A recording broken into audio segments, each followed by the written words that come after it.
Good morning. Oh, seemed way up and on me. Good morning. Right.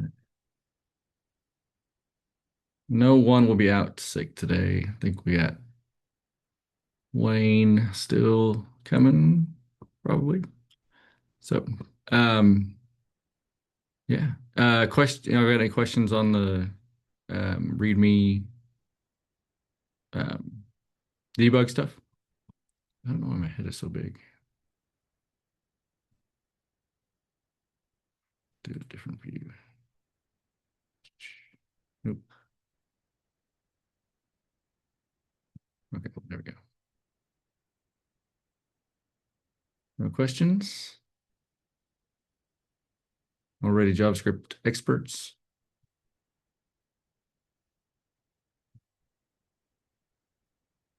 All right then. Let me share my screen here. We'll share this guy.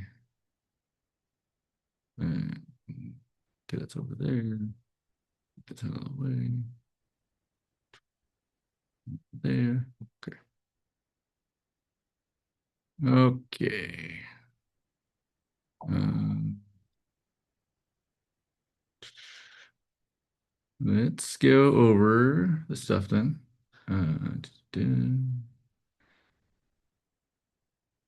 Let's start here. All right. Okay, so this first one, um, if we are trying to reassign this variable, but it didn't work. Why didn't it work? It's because it's a constant. It would have if it was a let. Yep, exactly. Good. We did not talk about I can never say this word right. Template literals. Um, but we will go into that a little bit today. And I don't remember if this was in your homework or not, but it's a different way of making a string so that way variables will show up in your string. But we're going to go over that a little bit later, so we'll skip that one for now. Okay, so this one looks like they tried to do a trim on a text and then did a two lowercase after it. Any idea? So the result you would get would be the hello world without, it would still have the blanks. Why would that be?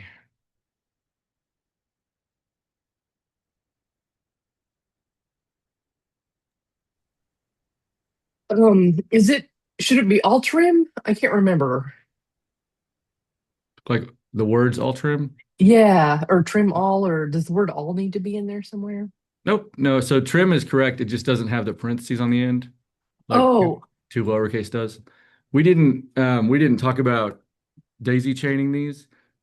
Excuse me, but you can do that. So it'd just be with trim with parentheses dot two lowercase with parentheses on it. And that way it would affect, because anytime you call or invoke a function or a method, you have to have the parentheses on the end. okay. So there would be two sets of parentheses. Yep. Yeah, just one Okay, right after the M on trim and then the one here after the E on case. gotcha. Okay, thank you. Yep. We can do that more later too. Let's see. String method doesn't change original. Okay. So this one, they have this variable named, well, the variable's name is name, but with the value of Alice string.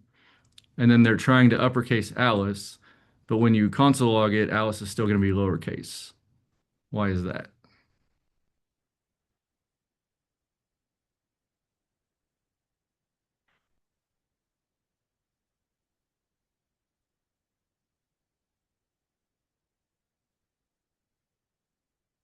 D or Heath, y'all got any thoughts?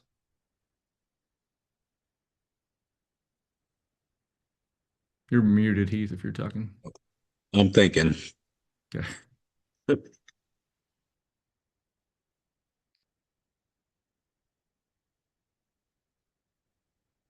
So if we remember what happens in this method, it returns a value. It doesn't change the original. So we would need a new variable name here to put it in. So we could do like let or const in this case, like new name or change name or something like that. And then we'd console log that new variable name to see the change. So the original variable doesn't get changed, only the new one would, and we'd have to have that variable to store that into. Make sense? Ooh, okay. Okay. Number 5, let's see. Unexpected concatenation. So they want to get the total of price and quantity, but instead of getting 8, which they would expect, they're going to get a string of 53. So why would they get that string of 53 instead of a number 8?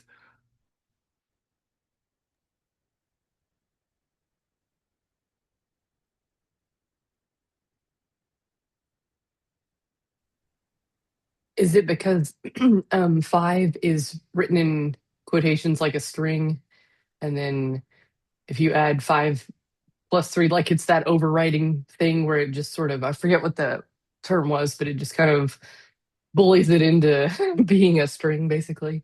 Exactly. Yep. Type coercion. That's what it's Yeah, yeah, called. yeah. Coercion. Yep. Okay. Yep. So 5 is a string in this case. Like this would not be a number 5. This would just be like if you're writing a sentence, string 5. And yeah, since it's before the 3, it would say, okay, we want to coerce this to be a string instead of a number. So to fix that, on the 5, you would have to use a method like toInt or the big number that we saw to change it into a number first and then do your addition so you could get your actual total, which we will definitely see that today. Make sense? Cool. All right. All right. Let's see about this. Read the code.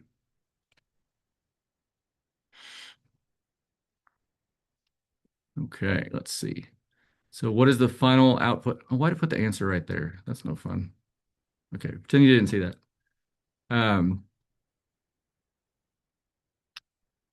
Let me see. I'm going to throw these into the terminal so we can kind of see. Oops. Okay, so in your browser terminal, you can do like JavaScript stuff. It's not really the most effective way to do it, but it works for now. So if we can set us a const here of 5, right? Or of not const, a count. We can have a let of count that equals 5. And so that's what it's returning here is undefined, which is fine. This is just kind of what it does in the browser console. But we just created that variable. So now if we were to console log count, then we would see 5 right there. So we know that we stored that variable. And then if what we want to do, you can see over here is we want to add 1 to count. So we can do count equals count plus 1. And so this is going to take our current value of count, which is 5, and then add 1 to it, and then update that variable, right? Since it's a let, we can continue to do this. If this was a const, we would need to create a brand new variable to store it in. Okay. And so this will give us 6, as you can see here. And we could console log count again, and it's going to give us 6.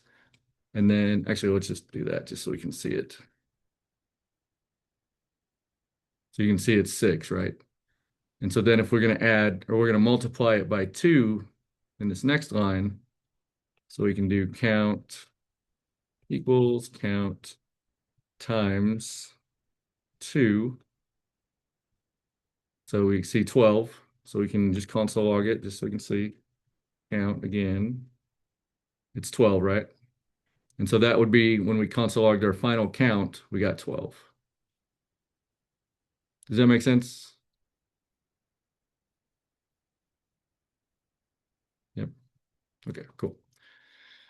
Okay, so I'm just going to refresh to get rid of that browser log there. Okay, so string concatenation. So we're gonna have a first name of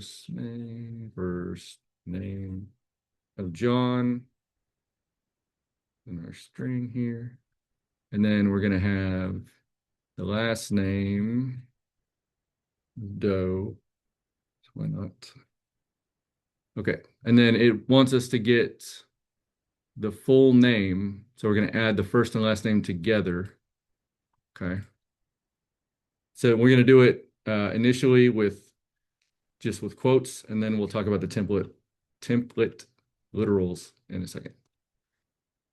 Okay, so full one equals, so if we want to concatenate or put the two strings together, then we can just use a plus sign. So we can say John plus, or sorry, not John.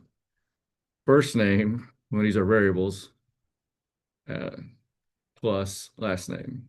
Now there's going to be something interesting here that you might see if we console log full one. Oop, that was not the interesting thing. Full one. We got John Doe, right? But they're crammed together. So we have to tell it that we actually want a space in there. So what we could do is I'm gonna say const full two just so we can have a new one and put first name plus plus, and then I can actually add quotes here, but I need to add a space. Otherwise, it's still just gonna be crammed together. It's not gonna put anything there. And then last name. And then if I console log full two, then I see I have John Doe with a space, right? You can imagine that you have, like, say you wanted to have a sentence like, my name is John Doe and I have $20, and like name is variables, the dollar amounts variables. Like every time you have a space, you're gonna have to do this, right? And it's gonna be super annoying super quickly. So that's where template literals come in, which you can see kind of right here what they look like, but we're gonna write around anyway. So let me refresh this again, so I have some space. So I'm going to make first name and last name again real quick.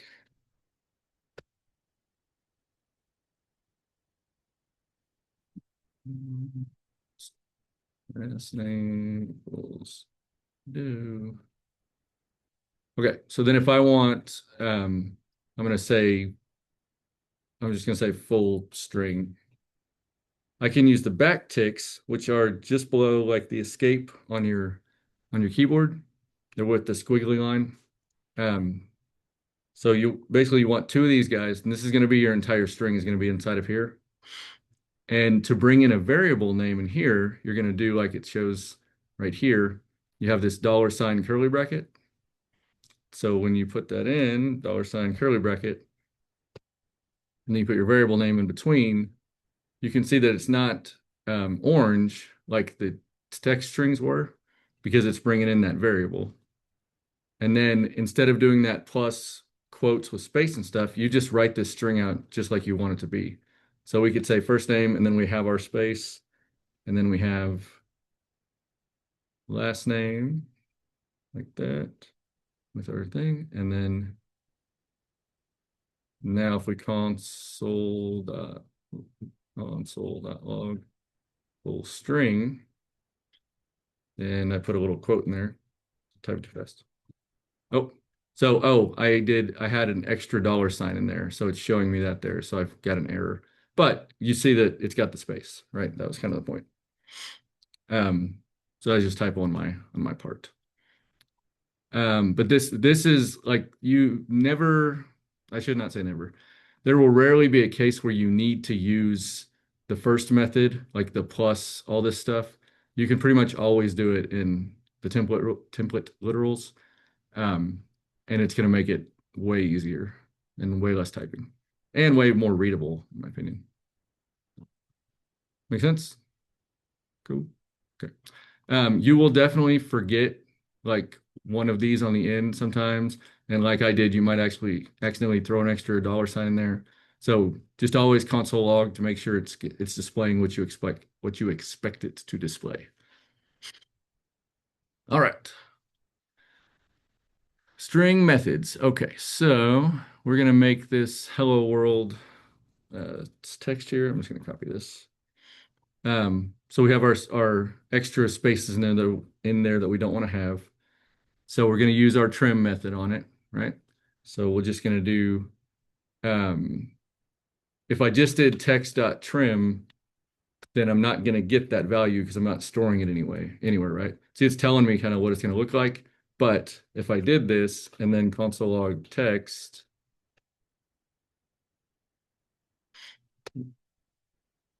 it's still, you see, it's still got all the spaces because I didn't store that in a new variable. So, like they did, we can do const step 1 equals text dot trim. And remember, we got to make sure we got the parentheses on there because we're calling a method. And then if we console log step 1, I don't know if it's helping me or not. Then we don't have those spaces anymore. It's just the string like we like it. If we want to lowercase it, we can do like they have here, the step 1 dot lowercase. So we'll do const step 2 equals step 1 dot 2 lowercase.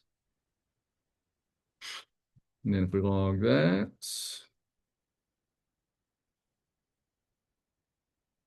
2, then we see it was capital H and capital W. Now it's all lowercase right there. That's good. And then they have us doing a split. So split, let me see. I can clear.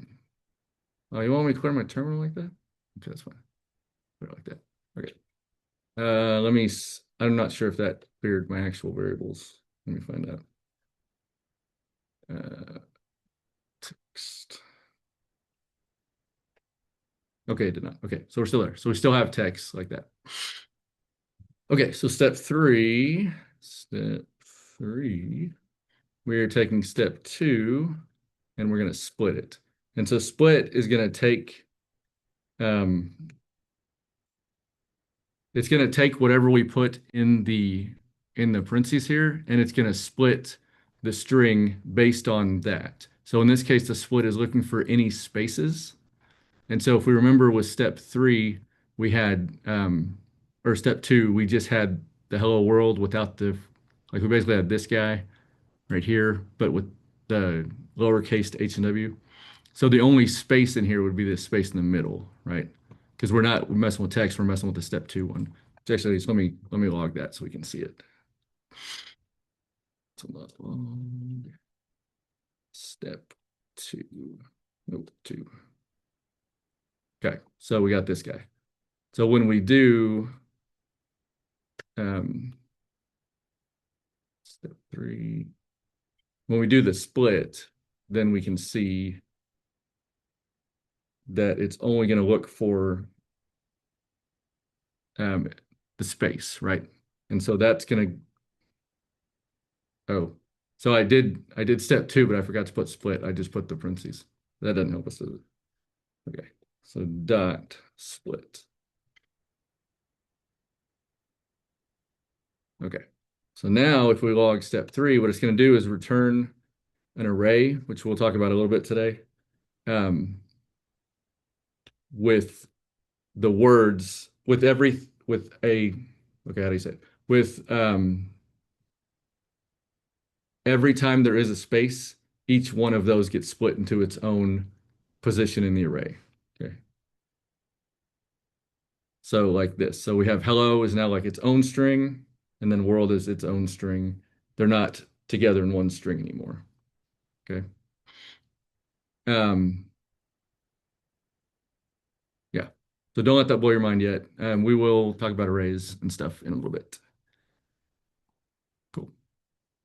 So string methods make sense? Pretty much good. I have a question. Yep. Okay, so where does the space go on the array? It looks like right here it's not anywhere in that array, Mhm. right?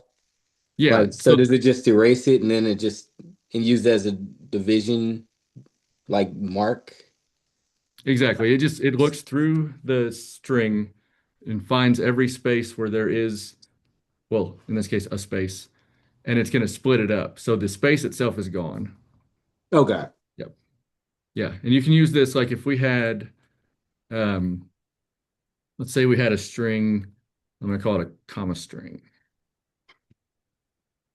And our string is, I don't know, blah, blah, blah, comma, blah, blah, comma, blah, blah, comma, like that, right?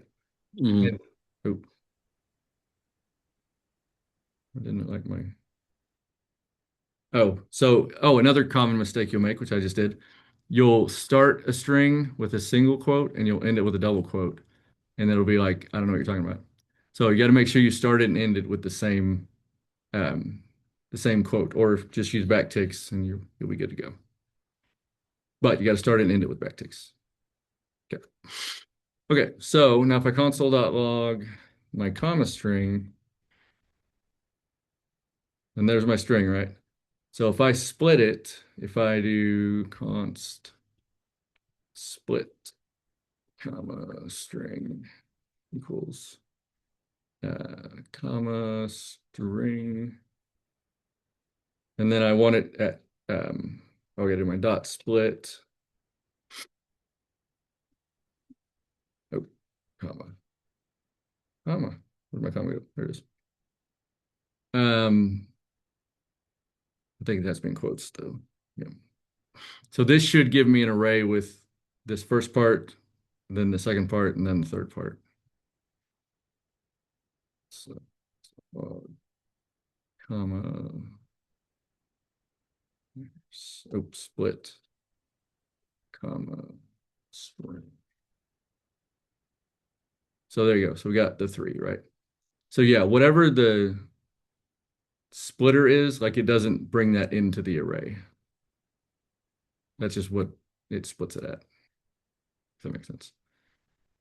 So if you, I mean, to get deep into it, like if you were to split it on like the letter A, I think it's going to remove the letter A's and just have it like it'd be like LK and then JDS to blah and all that stuff. Does that make sense?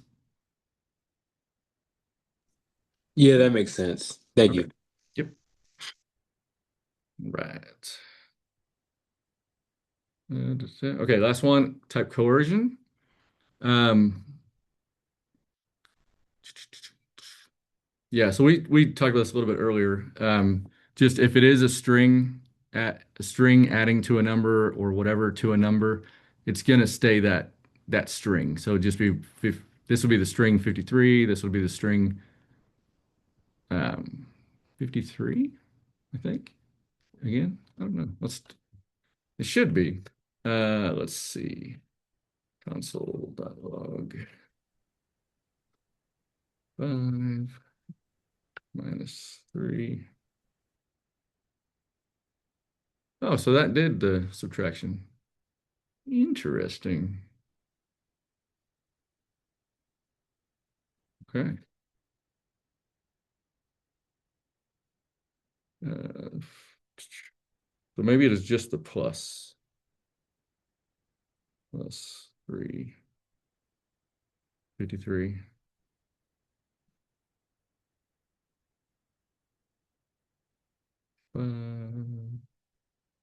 Times 2. Okay, so I just learned something new. So I guess it's only with the addition that it actually make type coerces it to a string. Um, it looks like subtraction and multiplication do convert it to numbers. So that's good to know. Wonder what division does.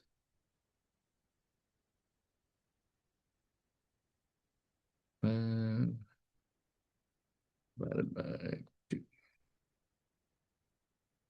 Yeah, it does it too. Okay, so there you go. So yeah, just addition actually coerces it into a string. Everything else coerces the string into a number. So very interesting. Cool. All right, any questions on any of that?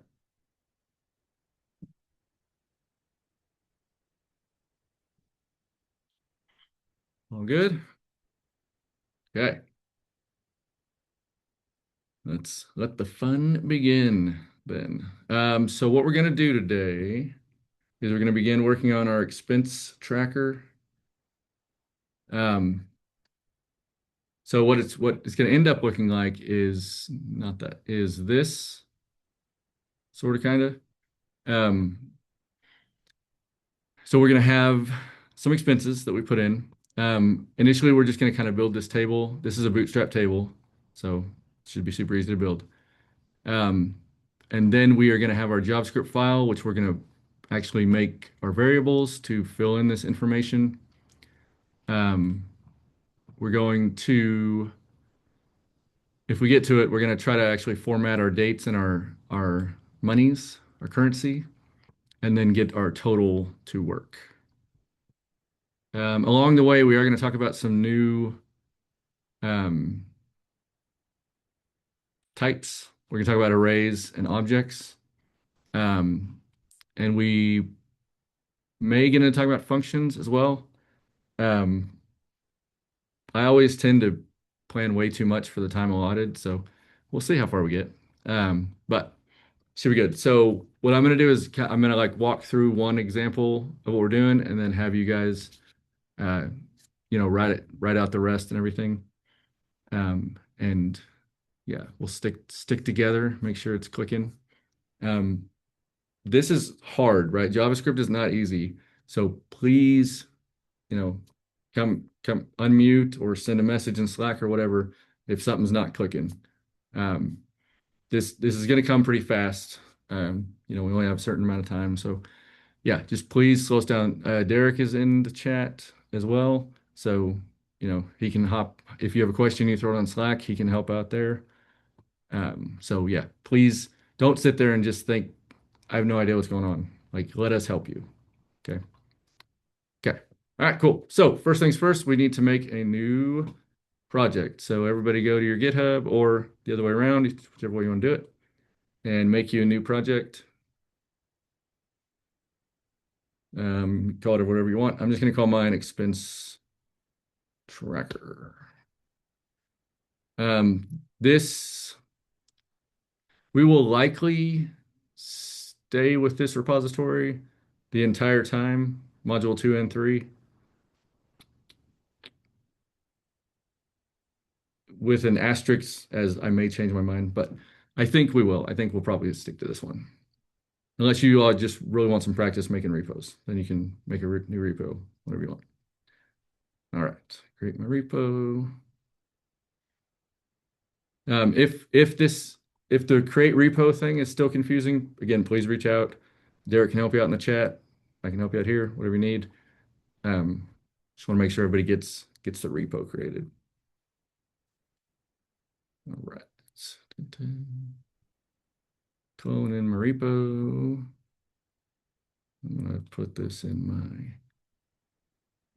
curriculum folder, module 2, week 1.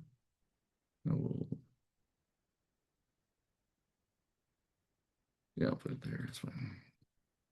Dun, dun, dun, expense tracker. Untitled.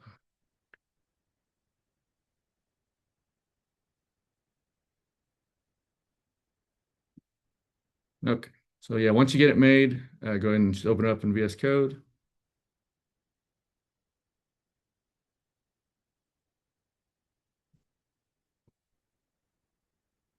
And we'll have us a blank project.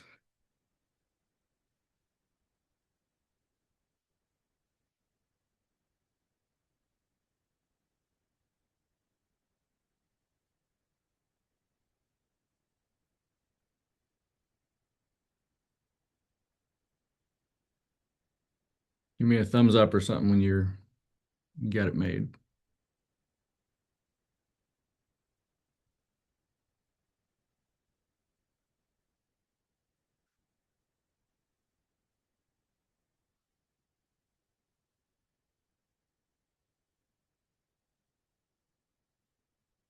I saw Wayne's thumb. I can see y'all's thumbs in this little like participant box here. So That's pretty good, pretty helpful.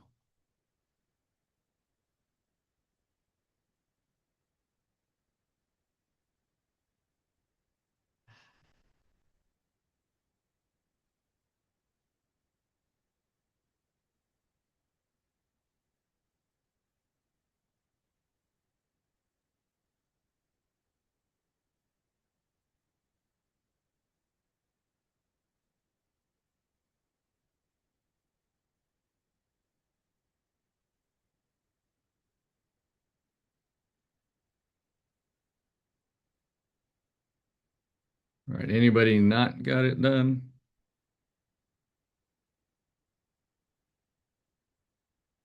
Oh, good.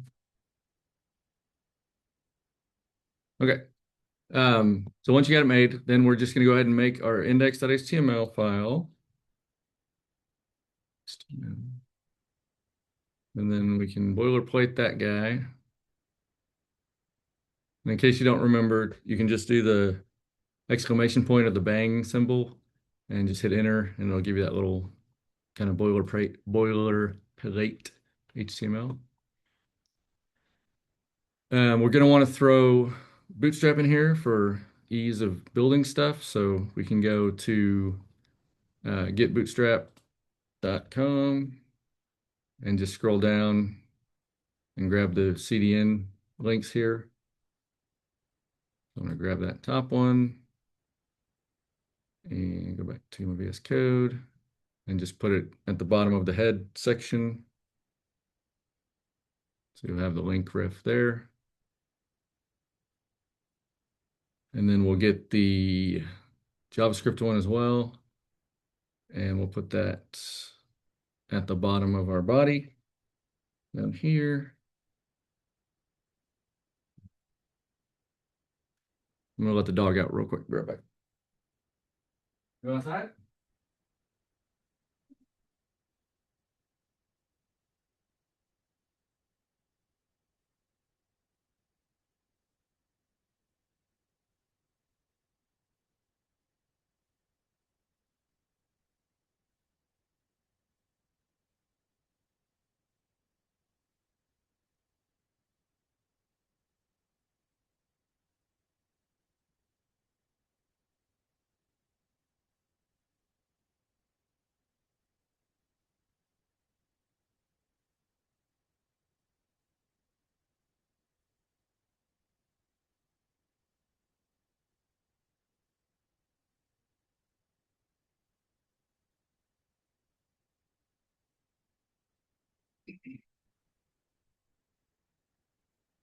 Okay. Everybody got that? Actually, actually, never mind. I found it. Are good? Okay.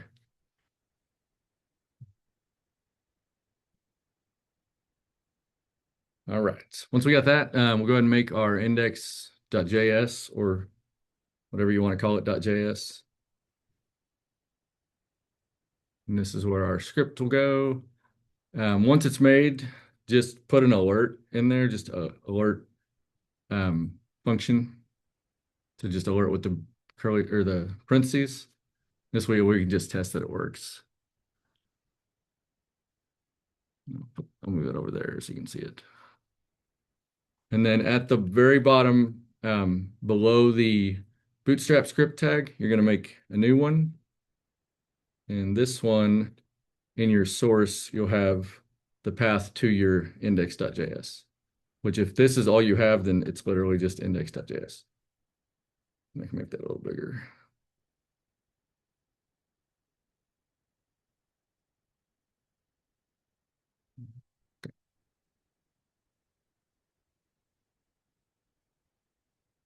And once you have that, then just open your HTML file in your server. If you're using the 5 server or the live server, and you should just see that alert pop up. That way you know your JavaScript's working. Let me bring the code back up there.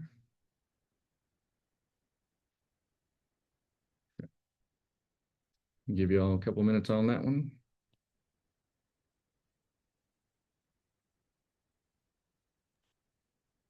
Can you scroll up just a little bit? Thank you. Hmm?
Everybody good on that?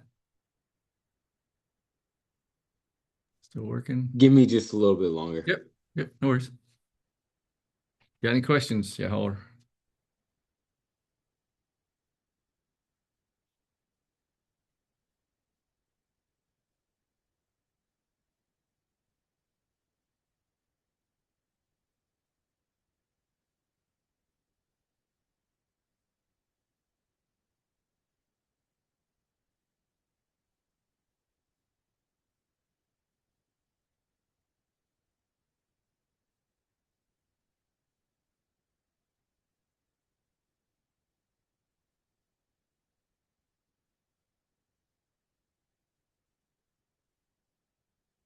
I'll be right back.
All right, how are we looking?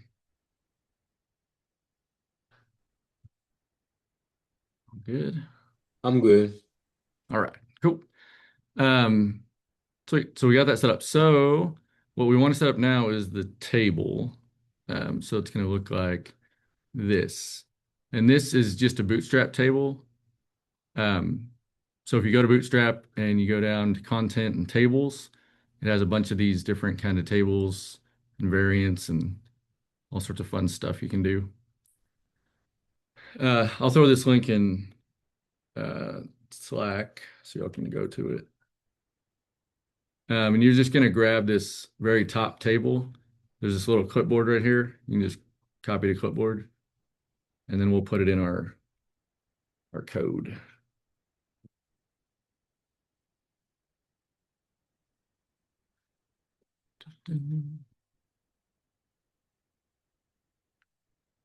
So before we paste it in, we want to make sure that our bootstrap is working. So we can do a div. Let me slide this over a little bit more. So remember, we always start with the div container, right? That's going to be on the outside of our bootstrap to give us those lines or those like gutter rows. And then we can make an H2 or an H1 for our header that just says expense tracker across the top, like this here, expense tracker.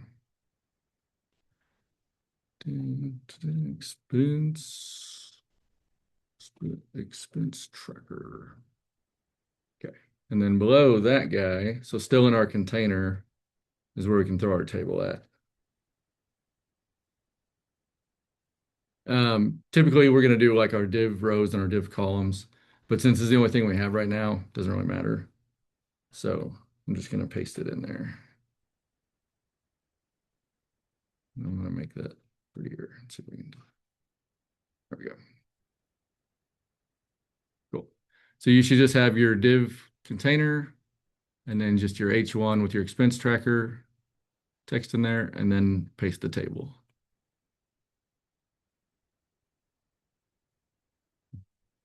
I'll leave that there for a little bit.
All right, everybody got that? Pretty good, cool. All right, if you got it, you should be seeing just this basic little expense tracker thing here. Not pretty, but it's okay. It'll be pretty eventually. If you want to do a little styling, we could definitely center this guy, maybe add some margin or something like that. And you can, that's not what I wanted to do. So we could just say, like maybe in container, if we just did like text center, maybe that'll, yeah, so that centered everything for us here. And then probably give this maybe some top and bottom margin, just kind of bring it down a little bit. So same place, we could just do a mark. Because I have that alert, it keeps refreshing every time with that live server. That's why it keeps throwing that alert again. So let me get rid of that alert for now. So it won't be annoying. But yeah, so we can do text center and then just do like a margin. We can do a margin Y. So MY, that's going to be your vertical margin, your top and bottom, and then -5. Okay, so that should give us a little space. So it gives a lot more up top. Oh, because remember that margins collapse. So it's actually taking that bottom margin and not making it 5, making it whatever this guy had. So, but that's fine. It looks fine for now.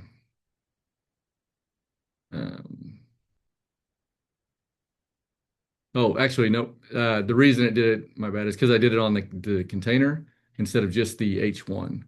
Because we really just want this H1 to have some space around it, not the whole thing. So let's take that M5 off the container div and put it on the H1. So we'll have to put a class equals and then put it in there like that. And so that'll give us, yep, that'll give us what we want. Look like that. Cool. So again, we just added the text center class to the container. And then we added a class to this H1 with the MY of 5, which is the vertical top and bottom. You could have done MT-5 and then MB-5 to specify top and bottom, but MY does that for you. And you can find this in Bootstrap.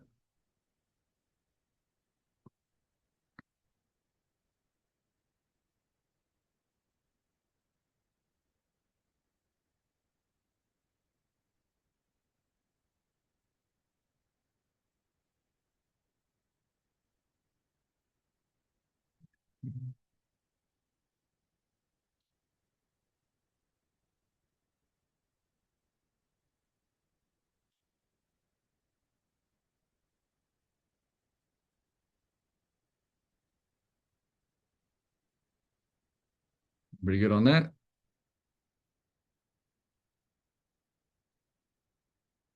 Okay. All right.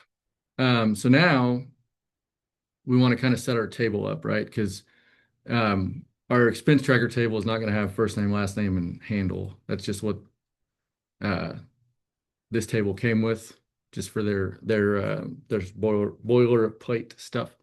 So what we're going to want is eventually we are going to have some variables that have 4 different columns in them, or 4 different what do you call it? 4 different variables, basically. We'll talk about that in a minute. But so our columns on here are going to be like I have on this guy. We're going to have date, expense, category, and amount. Okay. So I'll build one table row to show you what that looks like. Speaking about tables real quick though. So a table you can see has got a lot of children elements in it. So this is how you would create a table even without Bootstrap. Like this is an HTML table. Bootstrap, of course, gives it the class table, which gives it the styling. So within a table, and you'll see the table encompasses the whole thing, right? And then within the table, you have a table head, which is going to be your column names, right? And then each one, so there's going to be a row of column names. So that's what the TR is. And then the TH is each one of those columns. And then they have the scope to tell it that it's a column. I think this is, you can tell me. No, but it's an attribute of a table head. It just helps it to know. It's probably a semantic thing. But as you can tell, this has got the pound sign, first, last, and handle. So it's talking about this row right here, right? And it gives it that bold and everything else. Actually, sorry. Well, this row right here. There we go. So that's for the header of the table, right? The table head. The body is where your actual rows of data will go. And so you have this T body element, and then within it you have the same thing, table rows and then table heads. Sorry, table head, and then the actual table data. And so this table head in the body, that's going to be that far left column that has, in this case, our 1, 2, and 3. So you can see here this 1, 2, and 3. Okay. So this is the body table head on the left. This is the column table head going across the top. Okay. Sort of like a spreadsheet. And then this is all the table data. So all the TDs are what's the actual data in the table. So, all right, cool. So for our case, we are going to change the column heads. We want to have, instead of first, we're going to have date, and then we're going to have expense, and then we're going to have category, and then we're going to make one more. And, oh, I forgot the one category. And then we're going to have amount. So go ahead and update your table head to have those 4.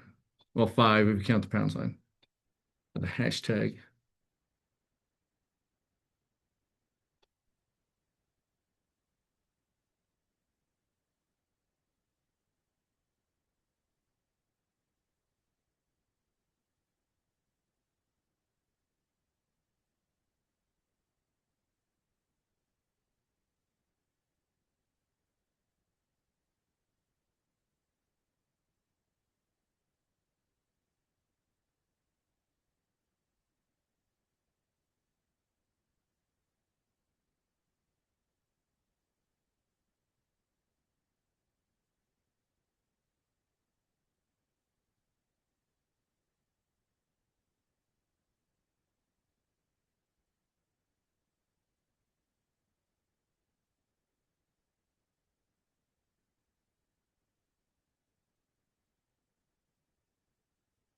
Cool. So once you got that, then you should see kind of a funky looking table because we don't have this row of data yet. But you should see date, expense, category, and amount across the top. Everybody got that?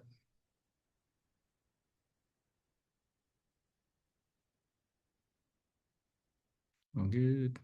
Okay. So now we're going to put our table data in here. So the first column is going to be date. So each one of these, excuse me, the first table data in each table row is where the date's going to go. So in this case, we're just going to throw in some random dates here. And I'm going to do all 3 here. What do I got here? 2024-1-5. And 24-1-6. And we are going to go ahead and make a 4th table row at the bottom. So you can just duplicate that one there, change it to 4. And I'll put 1-7. That one.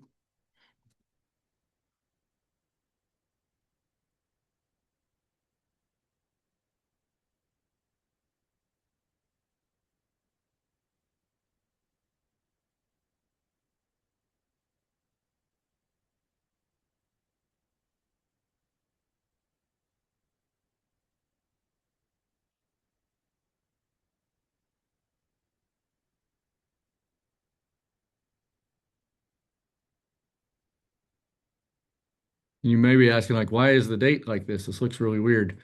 Normally in your database, when you save a date, it's going to be in like a standard format.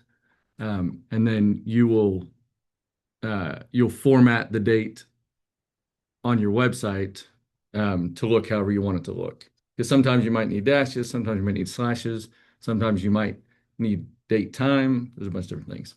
So this will be our standard format for now. Okay, so once you have the date, then the next column is going to be our expense. So we're just going to put some expenses in here. I'm going to put coffee on that one, and then gas, and then Netflix, and electric bill.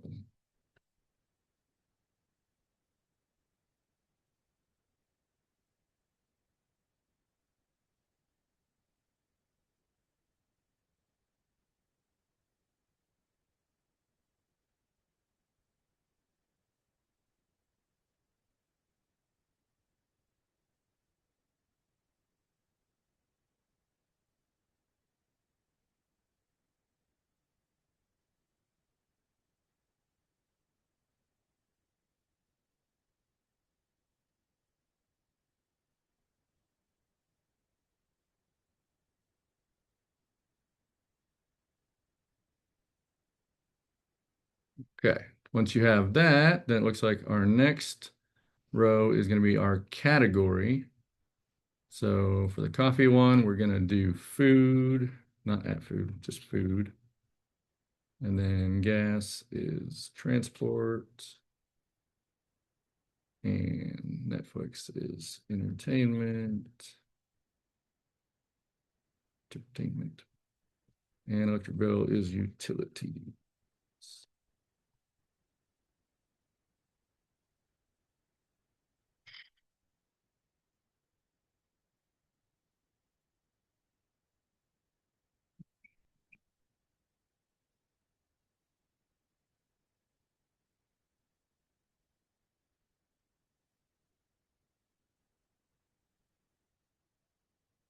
Okay.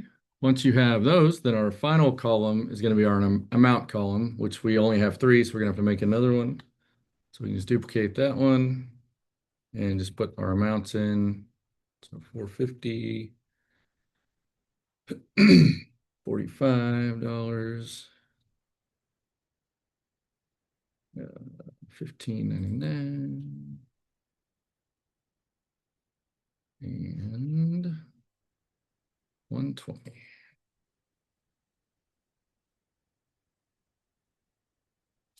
Okay.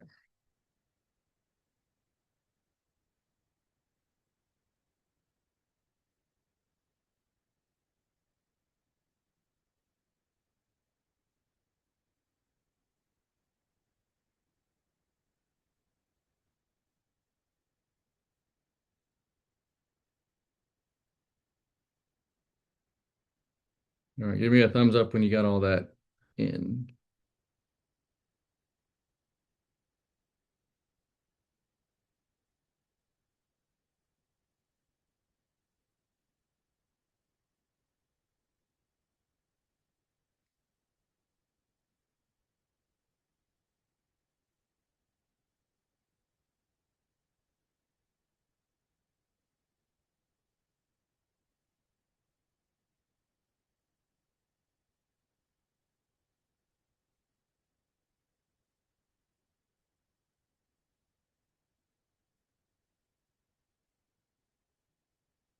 All right. So once you have it in, then you should see all of your dates and your categories and everything in here. And the only thing we're missing is our total row. So if we go back for our total row, so we're going to make an entirely new row in the body. So we can go below the last row and we can just do a TR. And then inside there, we're going to do a table, a TH. We're going to give it scope of row, just like the one above it. Equals, not minus. And then in that header section, we're going to put our total like that. And then we need to have the same amount of TDs. We're just not going to have something in every TD. So I'm just going to copy the 4 from up here, put them down here, and I'm going to get rid of what's in the first 3.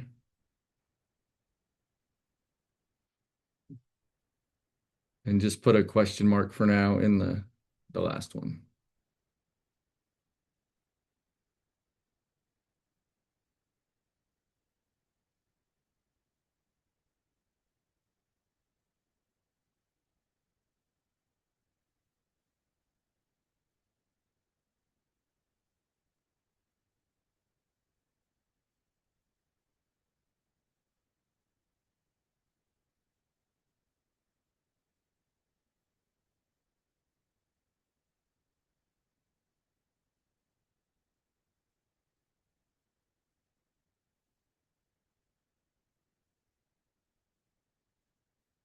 Once you have that, then you should see your total row at the bottom with your question mark over there.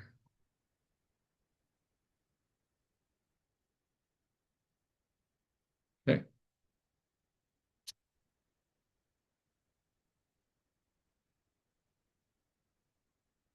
Good on that.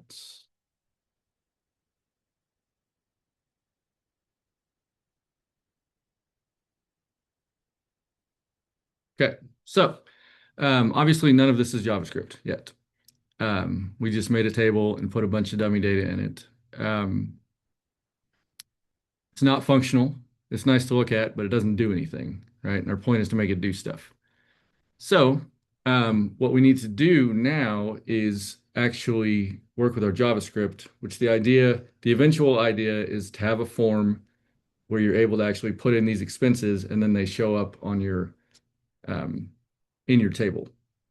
We're not doing the form bit yet, but we're going to do the show up on your table bit, which leads me into arrays and objects. So let me, let's do it over here. Close this here. So if you can imagine this data, right? Like we're not going to hand type this data out in here every time. Obviously, our website would, we can't go in there and update it physically every time somebody does an order, right? That'd just be weird. So what we need to do is we need to have data in our JavaScript that we can then show in our expense tracker. So each one of these expenses is going to be in a variable. So then we can use it later. Now the variable it's going to be in is not a string because you can't just shove all this into a string and do anything with it. We're going to have to do we're going to have to make an object. Okay. So what an object looks like is it is a group of key value pairs. Okay. So when you make an object, this is an object. Same as any other variable, you're going to do a const or a let. Typically with objects, it's always going to be a const. And then you're going to give it a name. So like this is expense one, I'll just say expense test. And you're going to use curly brackets. Okay. So this is an object with the curly brackets here. This is an undefined object because we haven't told it anything yet. But inside the object, you then will have key value pairs. Okay. So here, the word on the left of the colon is a key. The word on the right is the value. And the value can be string, number, float like this, true or false, could be another object, could be anything. So this is where the value goes, right? So for expense test, if I'm just going to put key because this is what it is, and then this would be value. Okay. So if you look at this example here, this key of description has the value of the string coffee. Okay. And so this would be very similar to if we had const description equals coffee, right? So this would just be a regular variable with a string coffee. This is an object because it has many of these key value pairs inside of it. And this is important because it keeps it all together. And we can access each one of these key value pairs within this object and display them where we need to display them. In order to do this, like with just strings, like you'd have to have description, you'd have to have const amount equals 4.50 and so on, like each one being its own string the whole way down, which doesn't keep it together as like expense one. So that's why we're not doing it that way. I'll talk about arrays really quick. Whenever you have a list of something, it's going to be in an array. So an array looks like square brackets. And arrays are treated a lot like strings. We have a lot of the same methods we can use in arrays. And so this, and we saw it a little bit with the split, right? Split would put things into an array. So like if we had, like we could name this like letters array, and then we could have A, B, B, C, right? So then if we wanted to access the first index of the array or the zero index, right? Because it start counting at zero, then we could do like console.log letters array square brackets 0. So we're looking in the letters array, right, at the position of 0. So this should give us back A, right? So if we go back to our expense tracker and we open our browser console, then you can see we have A here, right? So that came from here. So if I were to put a little tag on there, just so I know what it is, I'll just say first position of letters array. Then you can see that that's the first position right there, right? So we got A. Lists are good. So imagine we have all these expenses that we want to display here. We would need to put those inside an array so we could then loop through them and display them all. We'll get into loops later, but arrays are that's what they're good for, right? It's a giant list of something that you want to go through. A lot of times when we hit different APIs as we get down the road, it'll send it back to you in an array. So you'll have to go through that array and kind of get what you want. Is that anyone's mind blown? Is that making kind of sort of sense? It'll make sense as we actually do it. Cool. Okay. Okay. So objects and arrays. These are our two big guys here. So we want to let me get rid of this right now. We want to make expense objects that are going to match what we have here.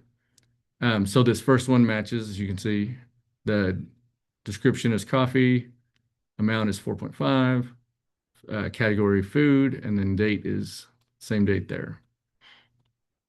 So your challenge now is to make three more objects.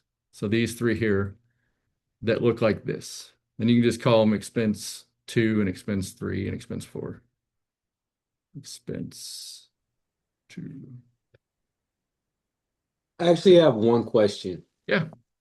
So when I was doing my object for date, it kept trying to do new date, parentheses, and then the numbers. What is the difference? Yeah, so this is just literally a string, right? New date makes it a date object. And so we can see what that looks like. New date. So see, it's got the whole thing like this. Oh, okay. Yeah, so this is it's actually an object in the date class instead of just like a string. Okay, so that's technically better to do. It's not better, it's different. Okay. So it depends on the format that you need. Dates and times are a whole thing in JavaScript. Like there are a bunch of libraries that try to fix them and make them work correctly. They can be super annoying, but basically if depending on how you need to store the data, you may use new date, and there's a bunch of other date methods that you can use as well. And depending on how you want to display the date, you may use new date or one of the other methods. And then you start getting into time zones and everything else. It gets pretty hairy. Okay, so in this case, which one should I prefer? Right now, we're just going to use strings. Okay. Yep. So just do it just like this, just a string.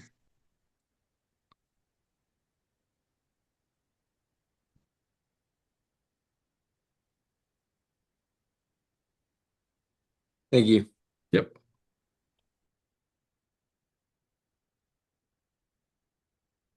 Yeah, dates will make you like need to go for a walk. Let's put it that way. They can get fun.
What again?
As you're building those objects, I just threw these console logs in after each one so we can see what it looks like in the browser console.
All right, how are we looking?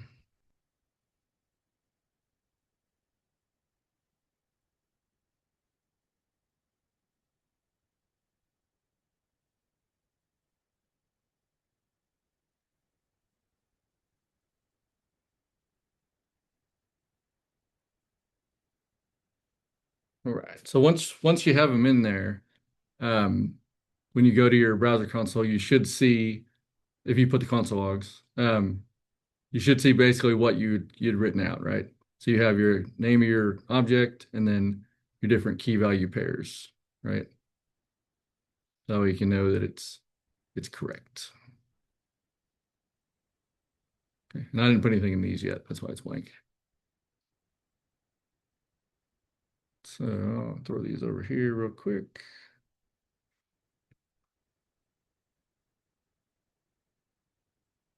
Oh,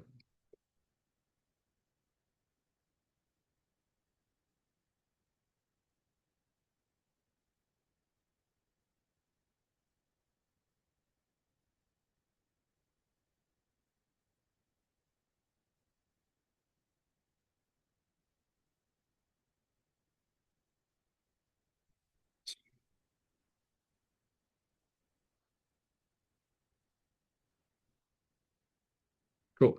So yeah, as long as you got them in there and you're seeing them in your console log like that, then you should be good on that part.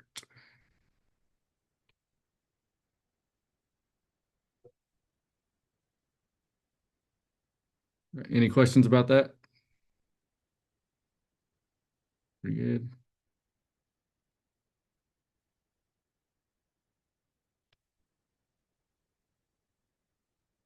Okay. Okay, so now we have our data, right, in our JavaScript, and we have some hard-coded data in on our page, which doesn't do us a whole lot of good. So the goal will be to delete, we can remove the stuff that's in the table, and then we want to use these objects to display the data in the table, right? Because that's the whole thing. So you can imagine in a production application, you're going to have some data in a database, and you're going to need to reach out and get that data and then display it on your page, right? So that's what we're building toward, okay? In this case, our fake database, if you want to call it that, are these objects in our JavaScript, okay? So if we can delete what's in our table, we can also leave it there. The JavaScript's going to override it. So this way, at least you have a fallback, but that might be confusing since it's the same data. So let's go ahead and just delete the data that's in our table here.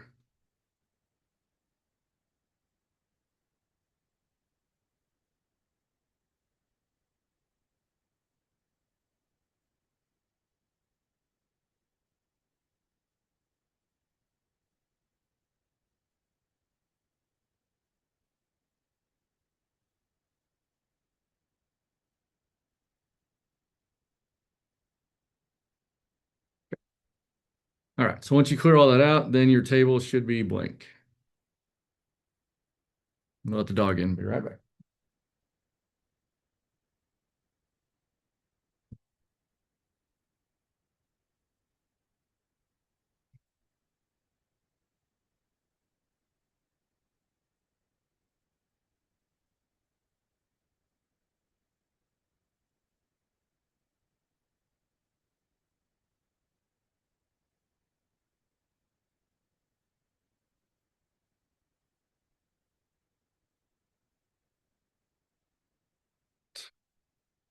We got a blank table. Good to go. Cool. So now the fun begins. Now we got to think about, okay, we need to access each one of these data spots, right? So that we can put the data in them. And if you remember, last or Wednesday, we talked briefly about the DOM, the document, right? So this is our DOM, everything here, document object model. So in order to access the DOM, we have that handy little document class that we can use in JavaScript, right? And so on the document or on the DOM, there are methods or functions that we can use to get elements, right? To do a lot of things, but in our case, we need to get this element so we can then change something about it or add something to it. So we used get element by ID last time, if you remember, and we were able to get an element by the ID that it had on it. So in this case, if we wanted to get this TD right here, we could give it an ID. And so I'm going to give it an ID of I'm going to say expense -1 hyphen description. Okay. So this is going to be the ID for this. And the idea is that I'm going to be putting this description. Oh, wait, no, date. Sorry, date. Date goes first. Expense 1 date, right? So we're going to put that date in there, just like our category 1 right here, right? So if we give it this ID of expense 1 date, we can then, in the get element by ID, use that ID. So we can say expense -1 date. We could also use camel case if we didn't want to use kebab case. It's a little bit more readable, I think, in this case to use the kebab case for it. So yeah, go ahead and add that ID to that very first table data spot.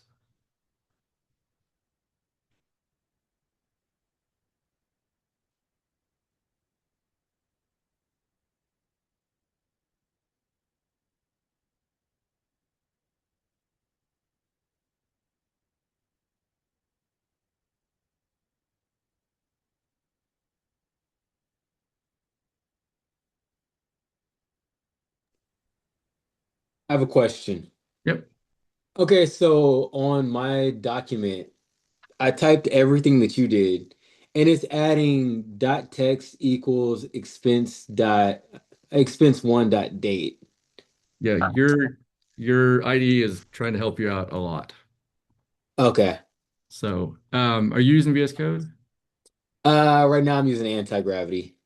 Okay, that's why, because it's yeah, the agent is trying to do it for you. Okay, so don't do that yet. No, no, and we're gonna do it a little bit different. Okay. I would recommend maybe using VS Codes instead, because it's gonna keep trying to help you, and Okay. you're gonna want to do it yourself, you know. Yeah. So yeah, Okay. anti-gravity is amazing if you're just like, hey, build this thing for me. Mm, But yeah, it's gonna take away your learning. okay. I'll switch back. It's on the right track, so that's good. Yeah.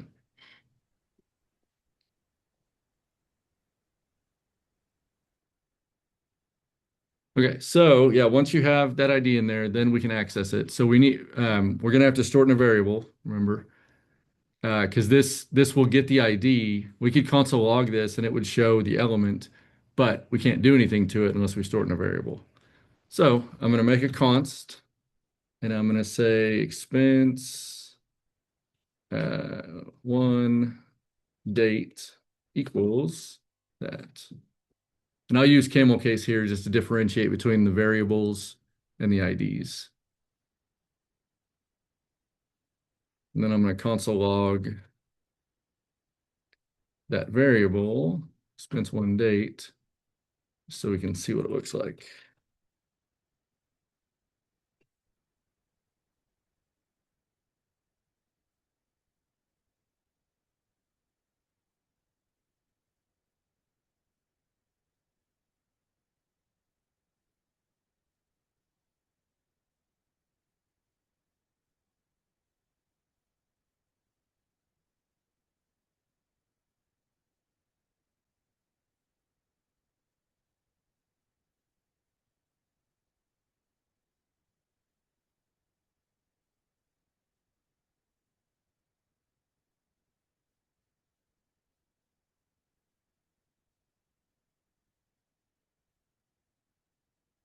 once you have that, if you go back to your browser, then you'll see expense one date has this really, if you click into it, this really long object, basically. This is the element, right? Like this is the actual element, the TD element with all the things that could be on it with attributes, ID, there's the ID that we have, all sorts of stuff, right? So that is the actual element that we're getting back. You don't need to know all of this stuff, but we're just saying that we're actually getting the element. It's not like some little string or anything. It's the full element that we're getting. Okay.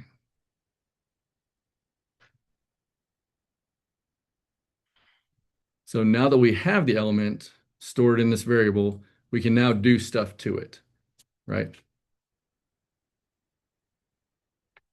Okay. So I can do expense one date. I can type expense one date. And then this is where our dot notation will come in. I can say dot, and then what do I want to change, right? So in this case, I want to, I'm going to put a string, basically, a date into that that element, right? That value that was there before. Remember, this was like 2024-01, oops, 2024-01-14, whatever. Like that's what it said before, right? So if we look back, we have that date. So what we want, instead of writing that in there, is we want to take it from here and display it in there, right? So take it from that object. So what we can do is there's a couple different options we have. So there's text content like Wayne, like your anti-gravity was trying to have you do. And this is going to put text content into that element. Or a more, I don't know if it's more common, but one that I would use more, there's an inner text that we can use, which is going to put text in there. So inner text. And so in this case, we can just put that equal to, in this case, let's just do a string says, it just says hello. Okay. And so again, we're taking that element that we got from document.getElementById, and we are putting text inside of it, basically. So right where that date was before. Okay. So now we can see we have hello here. And that's the boom moment, right? That's the moment when JavaScript actually did something on our page, besides the little alert box.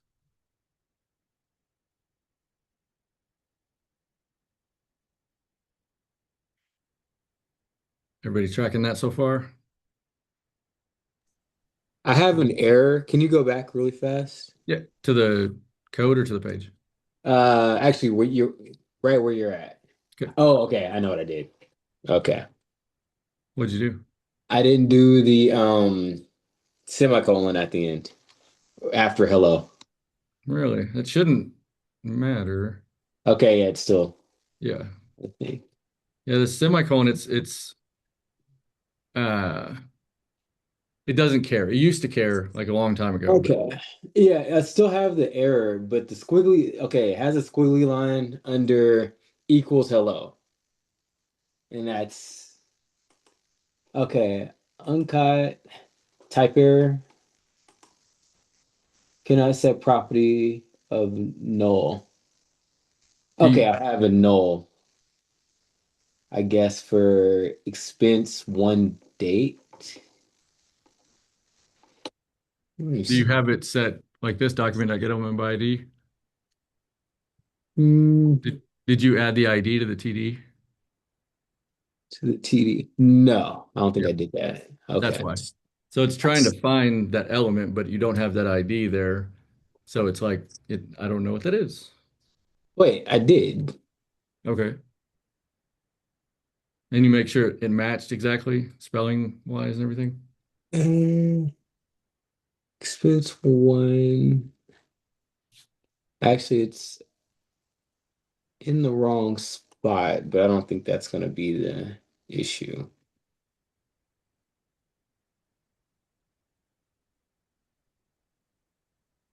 You want to throw your code in Slack? Let me look at it. Sure. Wait.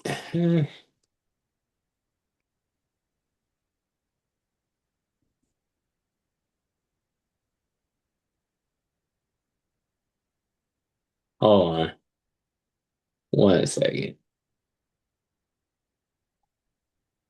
Okay, so what do you want me to throw in? Like everything or Yeah, you can just do um, three back ticks and then put your index.html and then three more in your index.js. okay. Do that. Mm,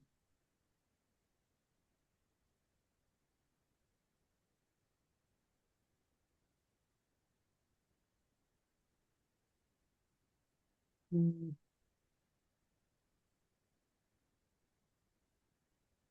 I'll say a little thing about errors while you're working on that. In the beginning, errors are like they seem like the worst thing in the world. You're mad because they're there and you're like, this should just work. But as you go along, you realize that errors are your friend because they're gonna like guide you in the direction of what is wrong instead of just staring at a blank screen going, I just don't know why it's blank. So I forget. Mhm. That the back tick. What is that exactly? Yeah, so up by your escape key, the same with the little squiggly line is Oh, the okay. backtick. Yep. Uh, I never knew what a backtick was until I got into programming. So don't worry. There you go. yeah, that's the first one. Okay, That's my HTML. got it. And then you want my JavaScript. Yep.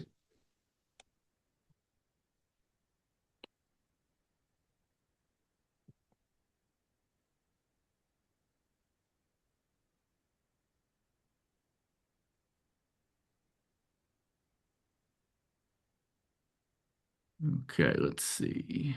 Document get on by date, expense one date, expense one date. So it looks like it's spelled right.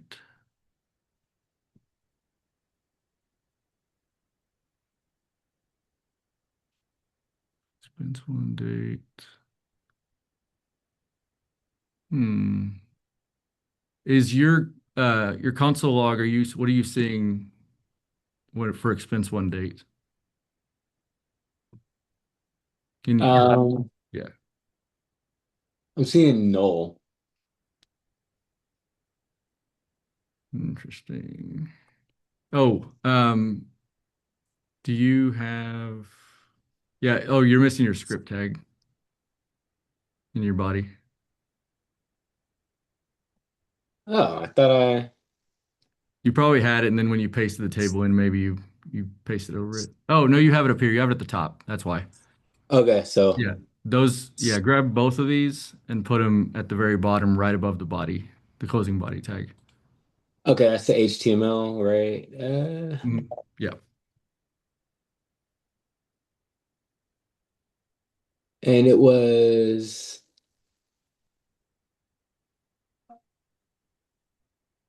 Oh, you have them in okay. your head. Yeah. Yeah, the script tags need to go in the body at the very end of the body. Okay.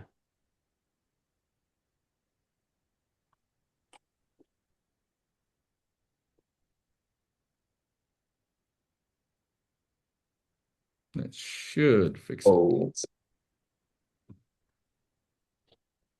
okay. Uh,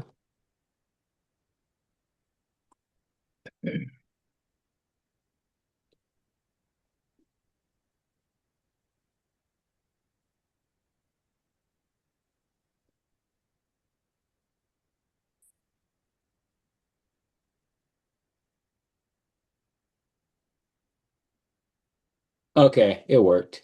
Cool. Okay. Thank So you. the reason is because everything reads from top to bottom. Hmm. So your script tag was looking for this. this ID, but it hadn't got that far yet.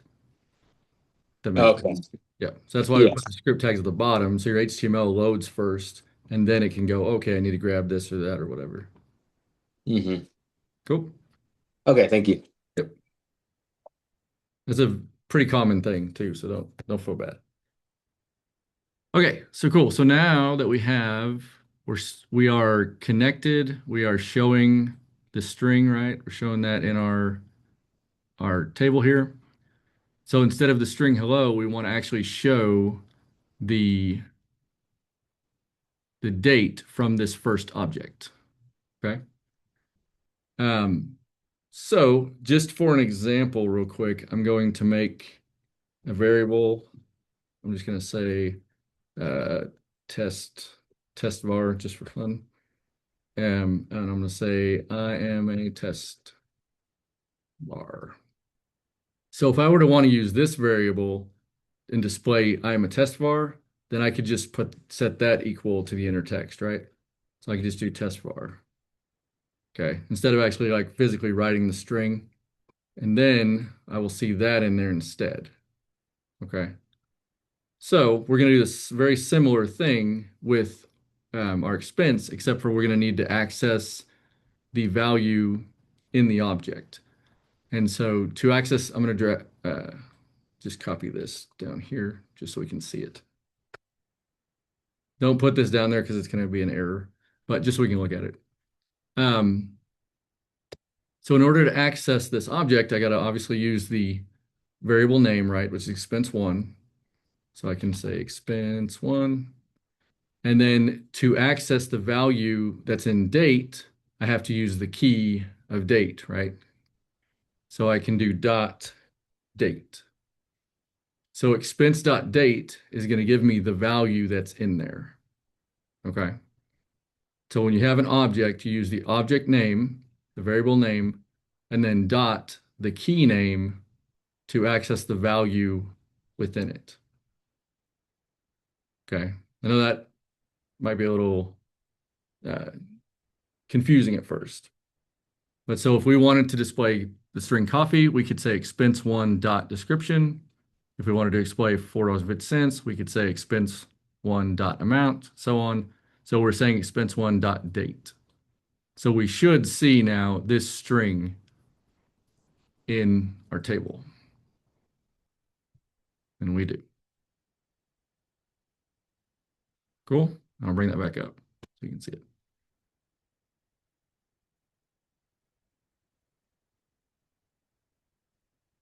In case you did not know, this is a comment now. I just commented it out, so it will not run in the code.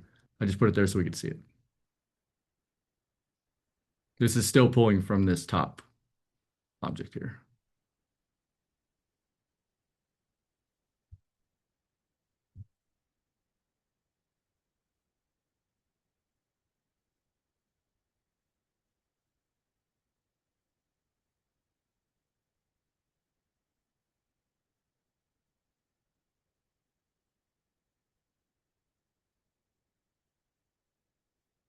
Does that make sense? Good. Okay. Are y'all seeing the date in there? Cool.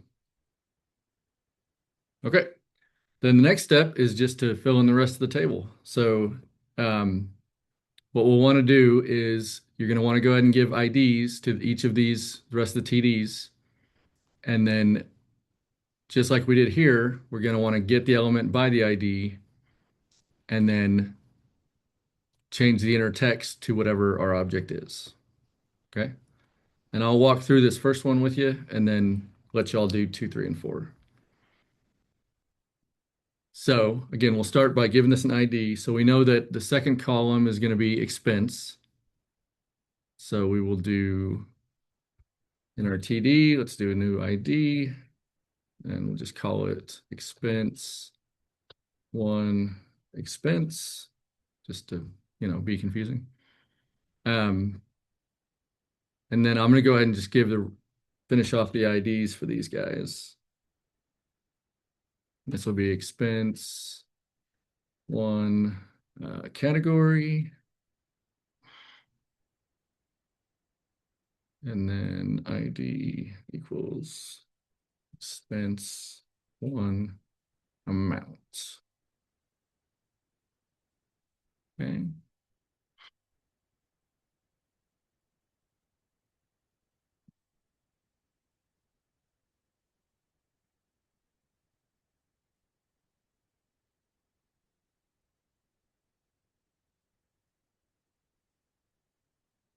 I'm going to clean up this JavaScript a little bit just to make it more organized.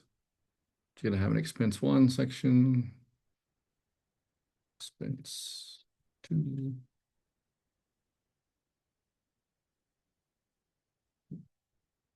expense three, expense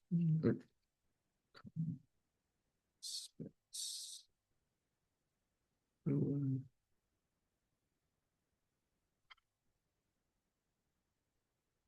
Yeah, move this up here.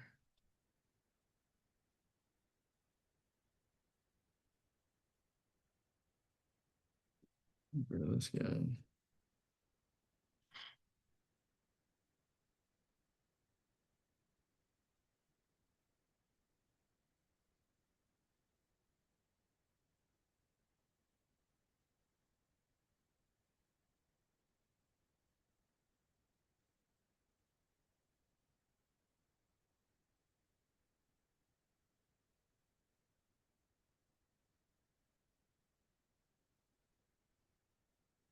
Okay, y'all got the IDs?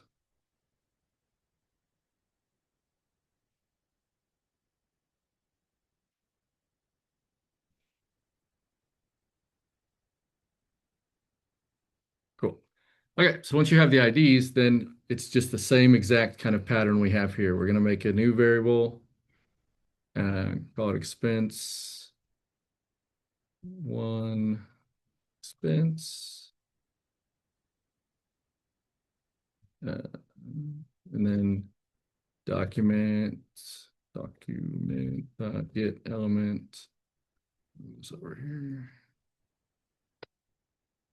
by ID, and then grab the ID from here, put it in there. Semicolon. And then do expense. This one dot inner text equals expense one dot expense. Nope. Oh, hold on. Date. Oh, okay, sorry. We did description here instead of expense. So let's, yeah, so in our table header here, just a little ad lib or whatever you call it, change expense to description. It'll make more sense that way. Description. And then update this ID to be expense one description instead of expense. Description. And then same on your ID over here. Description. Oh, and also on this guy. And this guy.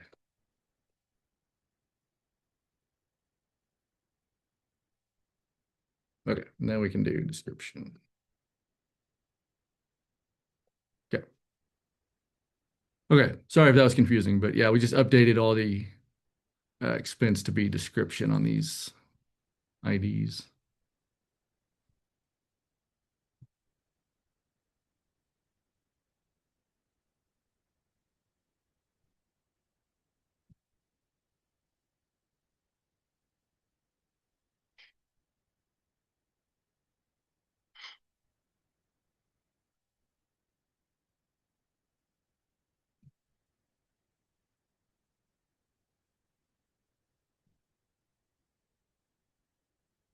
Once you get that knocked out, you should see coffee under description.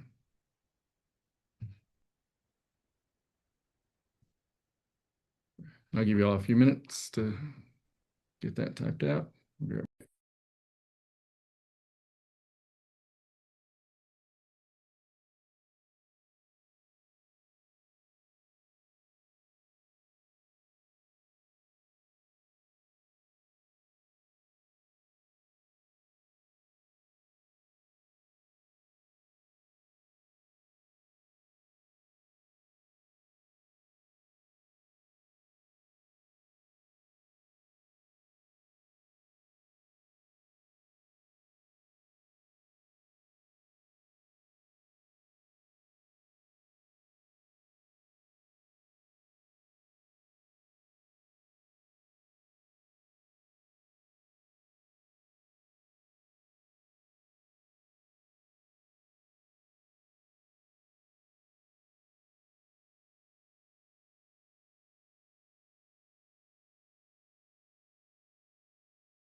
All right. We got that bit done.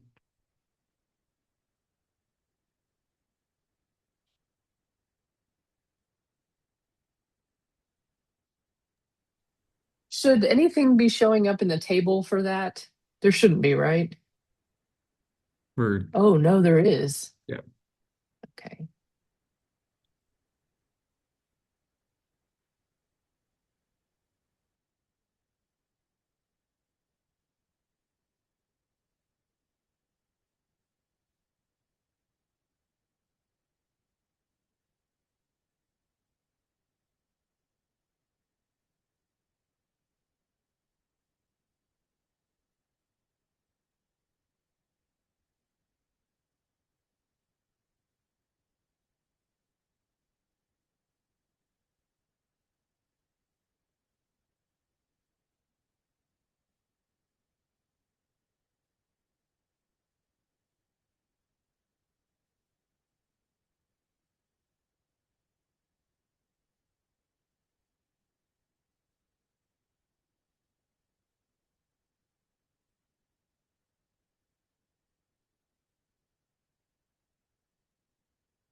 Do you want to throw it in Slack when we look at it, or think you got it?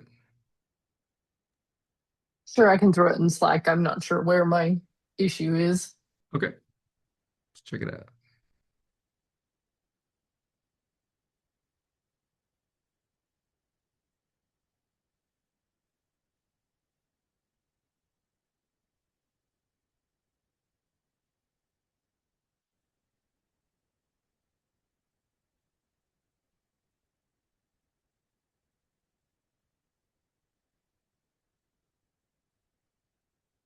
So if you do the 3 backticks, it makes the code a lot easier to read.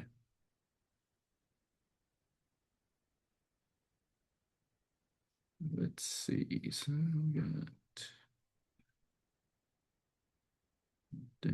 expense on description.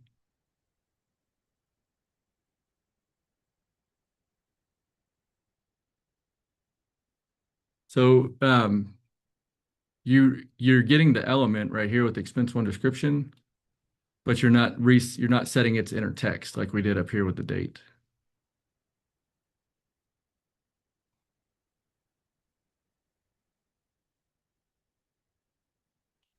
Like here.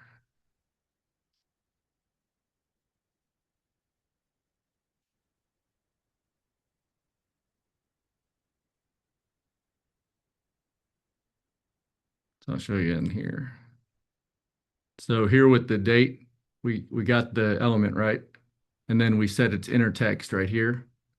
So in yours, you're getting the element, but you don't have this inner text part for description. Makes sense? Yeah.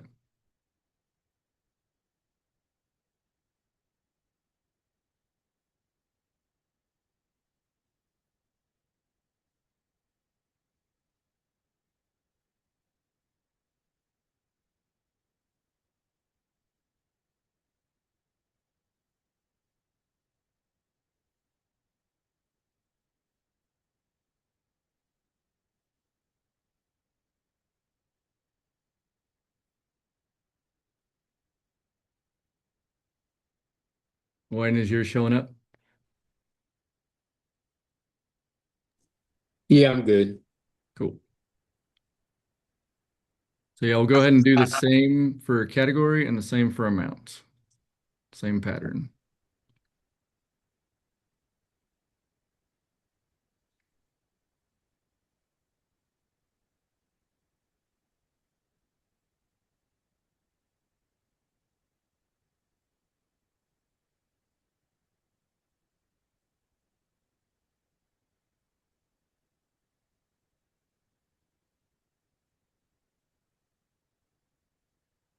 You got it, Laura?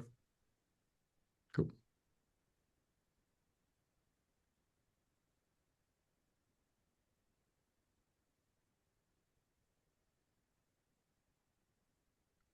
All right, let's take a little break and um, you can finish up those. Say about, I don't know, 15, 15 minutes.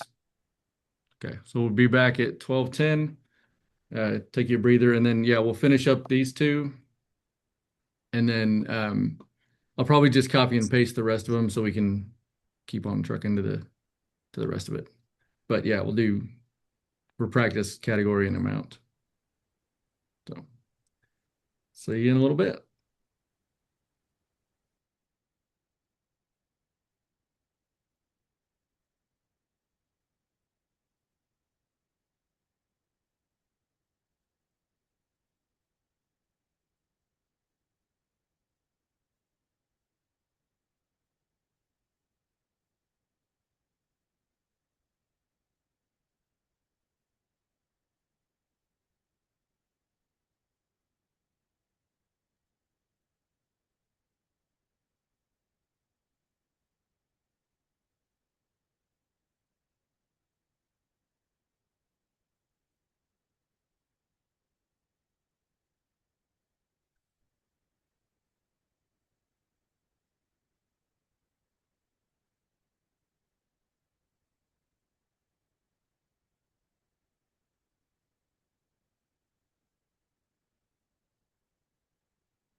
Hey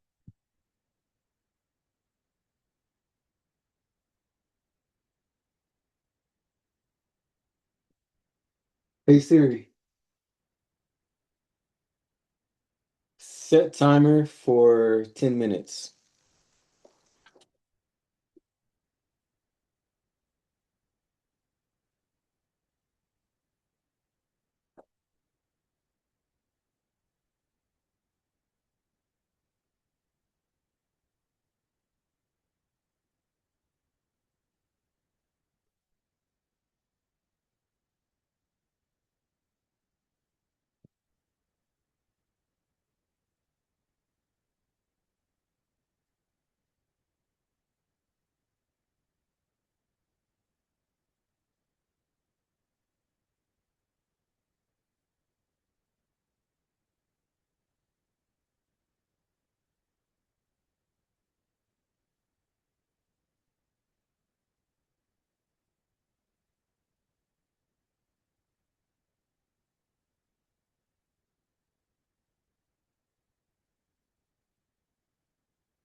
AIP Farm with the CEO and co-founder founder Alex. Thank you.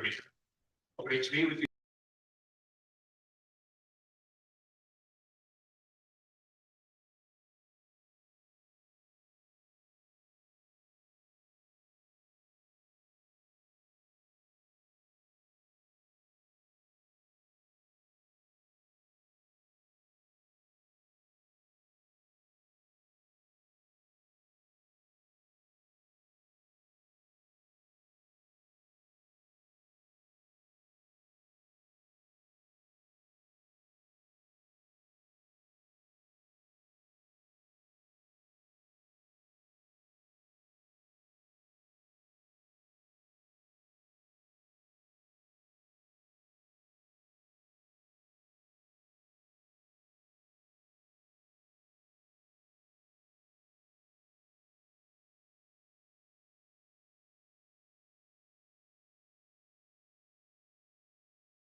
All right. Were y'all able to get the last two expenses on that first one done?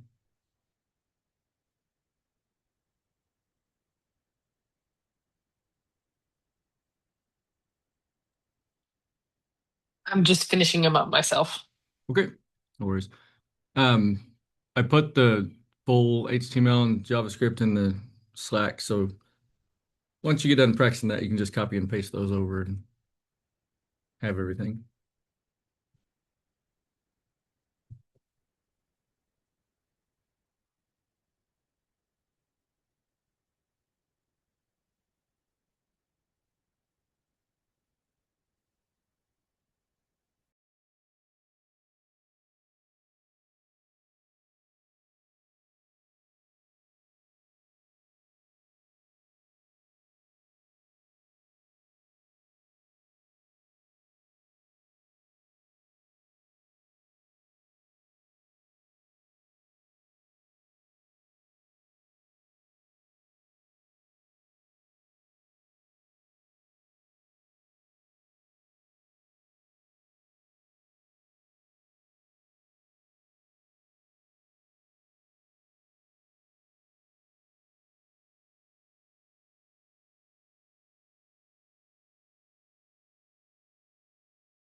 Wayne, how are you sitting? I'm good. Can you explain uh what we're doing here, like the connections and everything? Yeah, so pretty much once we make the objects, we give them an ID, and then we basically connect it to the JavaScript and have it auto-populate the cells. Okay. So yeah, the just for vernacular, you said object, but I think you meant element, right? I suppose, yeah. Yeah. Yeah. I might have that mixed up, possibly. Yep, no worries. So yeah, the HTML element, we give it an ID, so that way we Okay. can access. Sorry, good. Yeah, yeah. I was like, okay, yeah. Yeah, yeah. So we can access it from our JavaScript. And then in our JavaScript, we're going to use the document, so the DOM, right? We're going to look at that, try to find the element by ID that we gave it over here. And that's going to give us access to that element inside our JavaScript. And then we can use that variable that we made and do all sorts of fun stuff on it, like enter text and change the colors and whatever fun stuff we want to do from the JavaScript side. Okay. I actually have a question for you. Yep. So, can you explain the relationship between the DOM and the JavaScript? So, like, let's say that I had multiple pages Mhm. that I wanted to pull it from. Like, how would that work exactly? Multiple HTML pages. Yeah. Yep. So you could use multiple JavaScript pages if it was specific to the page, or you could use one JavaScript page or one JavaScript file for multiple pages if you wanted to. Okay. So, let's say I wanted to use one JavaScript file for multiple pages. Like, how would that work?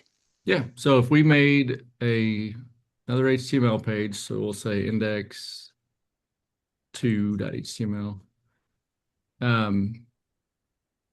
And then we'll just give this boilerplate here, over there. So we would just the same thing like at the bottom, we'd put a script tag, and then our source would just be the same JavaScript file. So index.js. And then if we had, let's say we had a div here with an ID, I don't know, second page, just for fun. Okay, and then say we wanted to access this div and change its background color, right?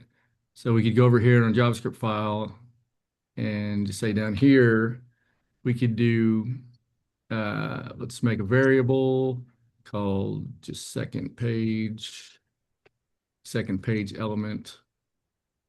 And we could say document get element by ID, second page. And this should get us that element. Excuse me. Second page. So let's see if that actually gets us that element.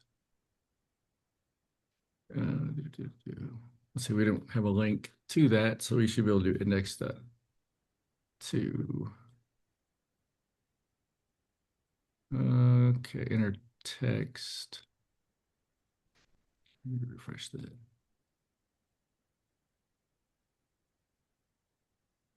Okay, so it's still trying to find page one stuff. So it may be better to use a separate JavaScript page. Yeah, so yeah, because the way the DOM is going to render, it's going to look at this first page first, obviously. And when we go to the second page, that whole JavaScript is still going to re-render, and it won't have those elements on the second page. So if we go to 2, see, it's still trying to find the inner text for that expense 1, which is not on this page. So yeah, I think you do need to use 2 JavaScript files. Okay. Let's see. So if we made a new, let's do an index2.js. And then we're going to take this over here.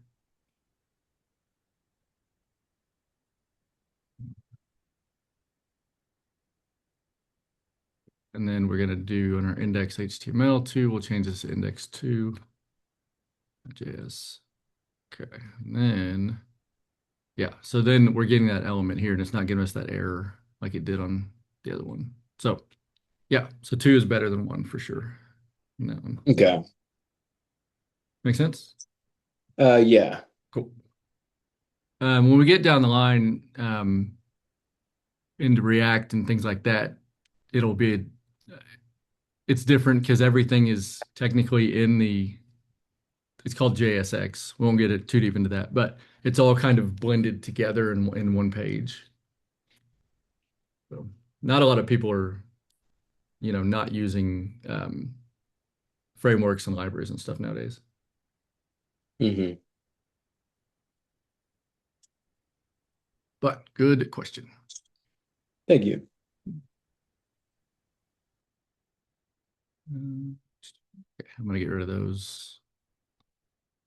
We don't get confused. Okay.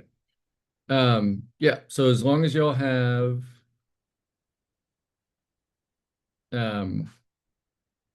those category or that top one good, I did go ahead and paste the rest of it in Slack.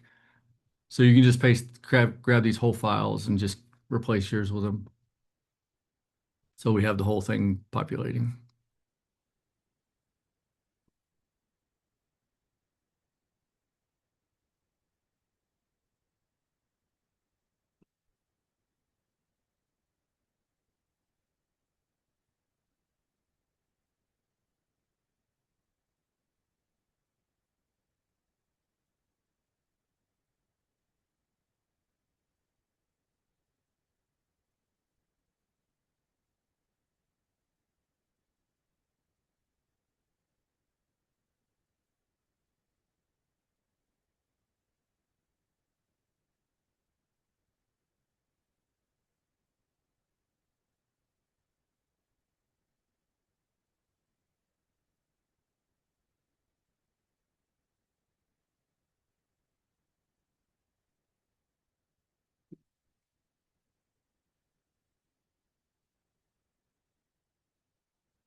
All right, let me know when y'all have all of it showing and we can move on to the next fun thing.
How we looking?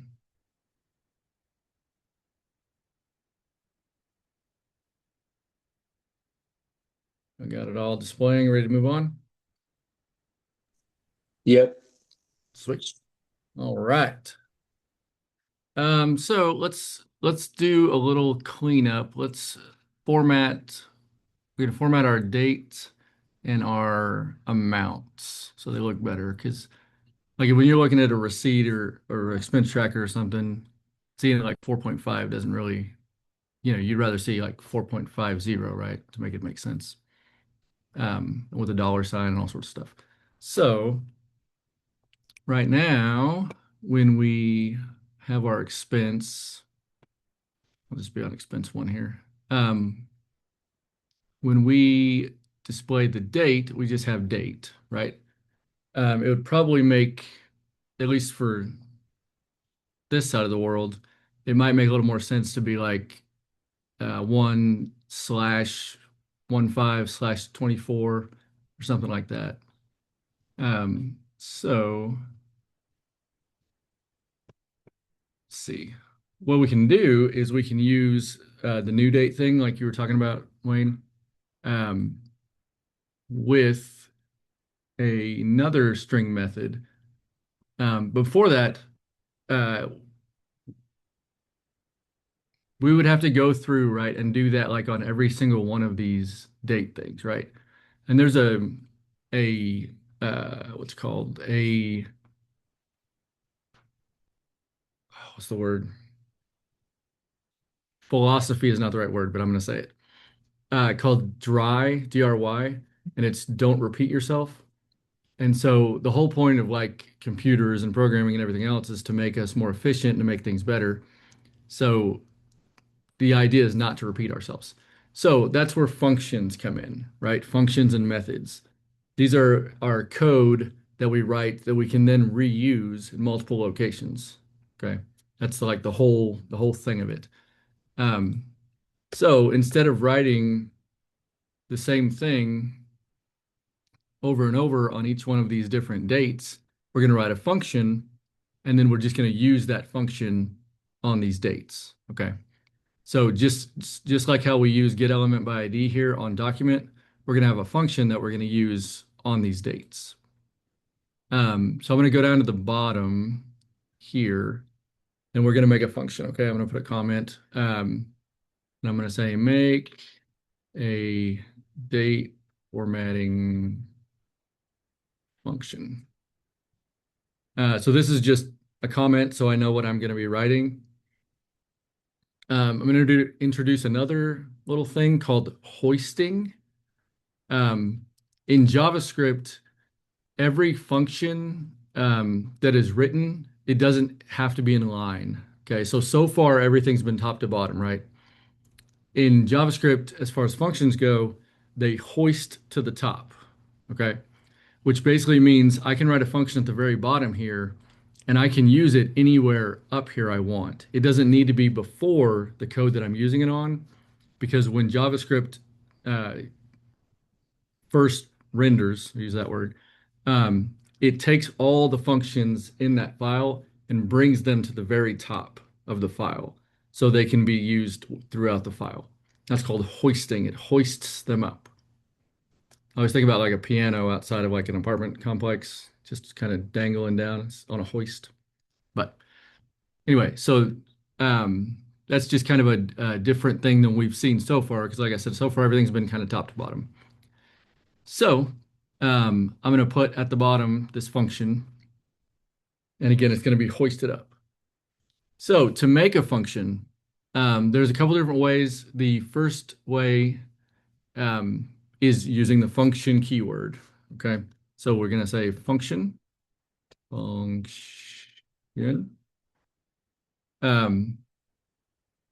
then we're going to give the function a name. Okay. And this will say date formatting. Okay. And then we need our two parentheses, and then we need some curly brackets. Okay. So this is a function definition. Okay. So it's going to have the function name, or it's going to have the keyword function, the function name, parentheses, and then curly brackets. Okay. Within the curly brackets is what the function is actually going to do, is when you execute it, it's what is going to happen. So what we could do initially, we could just have a console.log in here and just say like triggered date formatting function.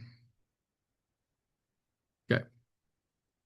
So when this function gets called or invoked, it's going to console log this right here.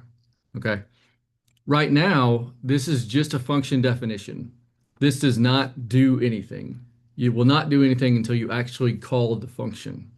Okay. Call and invoke are the same word, same thing. To call or invoke a function is just like we've done with the get element by ID. We just have the name of the function and then some parentheses. Okay. So just above it, just to kind of show you that hoisting does work, I'm going to put the name of the function, date formatting, and then I'm going to put parentheses and a semicolon. So this is going to call or invoke the function. Okay. So if we go back to our browser, then we can say at the bottom here that triggered date formatting function got called. Okay. So if we refresh, we'll see there it is at the bottom right there. So that's the base, like very basic of a function, right? So we have our function definition, and then we have where we're invoking or calling the function. Any questions on that so far? It's clear as mud.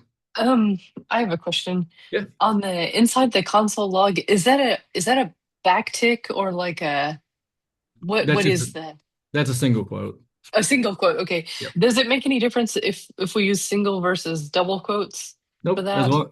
As long as they're the same, you start and end with the Okay. same. Okie dokie. The only caveat would be, let's say that you wanted to have something quoted in the string. Mm-hmm. So if it was like, let's say we wanted date formatting to be quoted, like this won't work. That's going to break it. Right. Okay. Because you're starting and ending with the same. But you could do double quotes inside like this, or you could use double quotes on the outside and then use single quotes on the inside like this. Right. So it's got double on that very far and then single in the middle.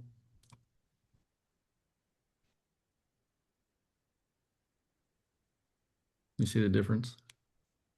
Yes. Okay. Thanks. Or you could use backticks, right? So if we use backticks, then you could use quotes inside and it doesn't care. So backticks are definitely your friend. You don't have to use them if you're not putting a variable inside, but then they allow you to kind of use whatever quotes you want to use if you want to use quotes inside. And yeah, that'll show the same with the backticks or the double quotes.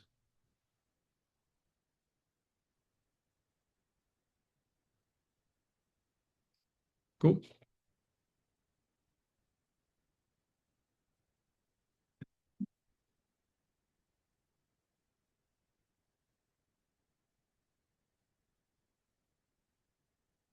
Okay. Cool. So functions are awesome and very powerful. Because they're basically like mini programs inside your program. So in our case, we want this date formatting to happen on our date, right? And so if we go, I'm just going to use it expense 4 since it's right here up top here. If we look at our date right here, if we want to use this function on the date, this is where the difference in function and method comes in, okay? So they're both the same thing. They're both functions, but this date function is not on a class, right? Like this get element by ID is on the document class. That's why we're able to use it like document dot get element by ID. because this is a function that's just in our file, we have to use it differently. So we actually have to call the function like this, date formatting, and then we're going to pass the date into the function. Okay. So it's just like we were passing like this ID into this function, except for it's in our file, so we can access it directly without having to do like a document dot or anything like that. Okay.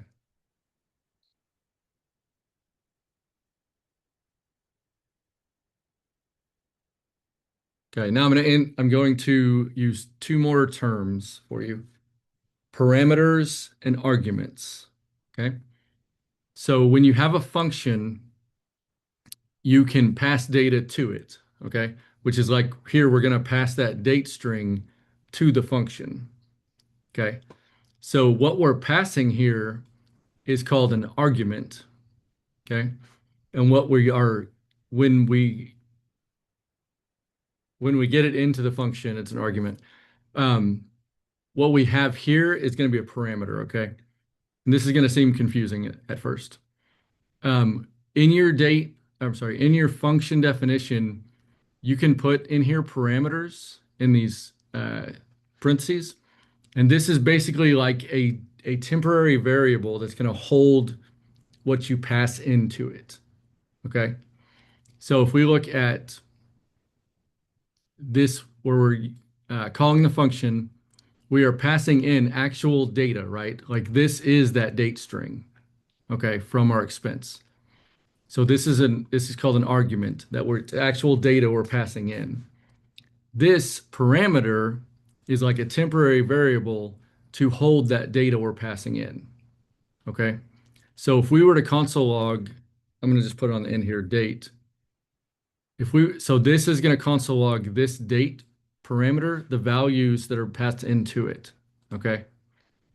So when we call our function here, this data, so this is this string here, right? 11724 is what we're passing into this function here, which is getting caught. If you think about it, like it's catching it in this temporary date variable. So now this, when it's being called here, this date variable is going to have this string in it. Okay. And that's what we're going to log here is that string of date of 24,117. Okay, so that's the data flow of that. We have the function, we're passing in that actual data, it's getting caught in that parameter and then logged out here. So when we look at our console log, we can see right here that we have the date that we said to pass in. I don't know why that second one's saying undefined. Let me see. Oh, because we were trying to do it there too. We don't need it there anymore. Okay, so right there, that's what's going to pass our date right there. Okay. Now I know that's confusing, right? Like it's like where did that come from? It's coming all over the place. But that's like the power of it is you can use this function and pass in whatever data you want to use, and it's going to do whatever you told it to do to that data. So the data flow is very important there. So please ask me questions if that doesn't make sense, because this is key. This is like a big box to check. Why is it still showing undefined? I think I took it away. Yeah. It was showing it because I had that additional call here, which that's actually a great question to point out. So I was calling it here, but I was not passing any argument to it, and it was expecting it had a parameter, so it was expecting for something to be passed to it, and I didn't. And so it was trying to log what was passed here, which in this case was nothing. So the date was undefined. Okay, so it bases that off of the closest thing that says date format. Not the closest. This could be at the top or the bottom. It didn't matter. That was just the first one. Well, this was the first one called. Let's see. Hmm. So see, it's the second one there is undefined. But what matters in this case is the parameter, right? Is it when you put a parameter in it, it's expecting that. If it doesn't get it, then it's going to be undefined because you didn't give it that parameter. Okay. And now that after you take away the, what is it, function right there that you have This one? highlighted? Yeah. Mhm. Once you take that away, it still says undefined. I just didn't refresh yet. Yeah, Oh, it's gone now. mine still has it. Hold on. Okay, I took it away, added date to the function, and I'm still getting undefined. It went Are you on the call browser. are you calling it a fear? I believe so, yeah. Uh, uh, Give me 1 second. If you want to throw it in Slack, we can look at it. Yeah. Wait. Um, Inner text. Oh, wait. Yes, I am. You are calling it there? Hmm. Are you passing the date to it? Yeah, so it's like on the browser, I'm still showing undefined. Yeah. Even I think you are too, even though like on the console it's showing a date. Oh, you mean right here? Yeah. I got you. Okay, yeah. Yeah, so that is because we are not returning a date. Well, so we're not returning anything yet. So it's just passing that date into here, but it's not returning anything, so it's undefined. That's what it is. Okay, so there's like more code to go after that Yeah, to yeah, we just force haven't it. done the next step yet. Okay. I got you.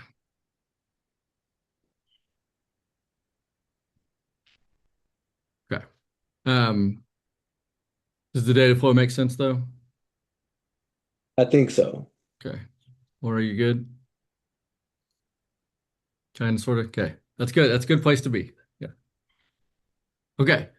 So now we actually need to do the formatting so then it won't say undefined, right? So if we're getting that date in, which is just a string right now, right? And so what we can do is we can make a date object. So like Wayne you had earlier. So I'm gonna say this is gonna just be date object, and then this is gonna be new date with our date string that we're passing in. Okay, so just date. Okay, so if we console log that, excuse me, date object, excuse me. Okay, so this is going to show what we kind of saw earlier with that object, right? Like that. And so with that, and I'll give you guys time to copy this down, but um, we now have this date object, and on the object, it has a bunch of methods that we can use, which one of them is called uh, date object. So you can see we got a bunch of different methods like get day, get hours, a ton of stuff, right? There's one that's called to local date string. Okay.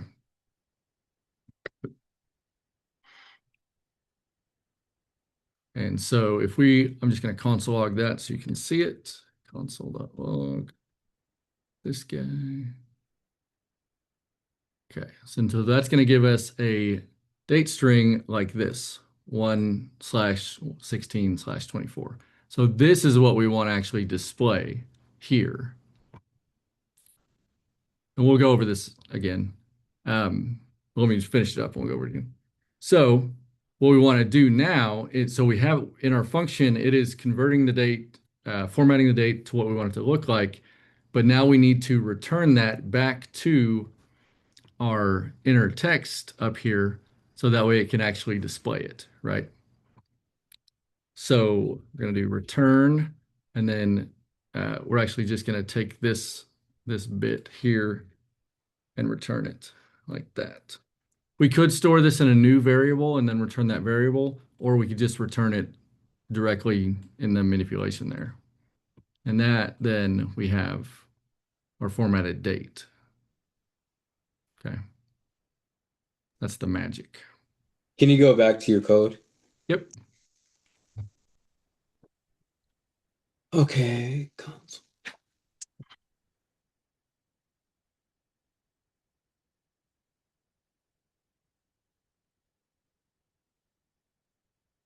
And I can go over it again. I'll take it from the top. So first thing we have is we had a string, right, that in a format that we didn't want. And so we made this function. We made a function definition here. We used the function keyword, we gave it a name, and then we gave it a parameter because we know we're going to be taking in a date string. And then we called the function here, and we passed in the actual date string from that object here. So that got in there. And then we took that date string and we used the new date class on it to make it into that date object. Now, the reason we did that is because that date object has a bunch of methods on it that we could use to format that date. Okay.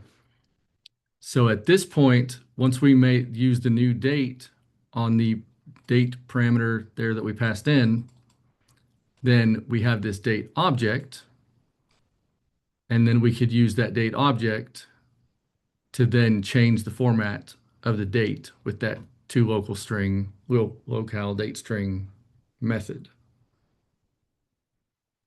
Can you explain that?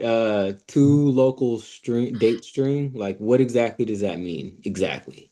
Yep. So if you hover over it, it gives you this whole big old helpful definition.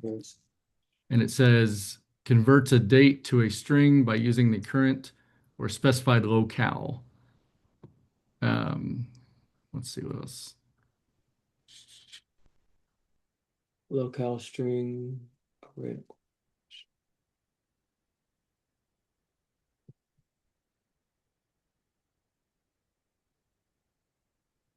So is that what's changing the actual formatting? Yes. Yep. Yeah. Okay. So before this,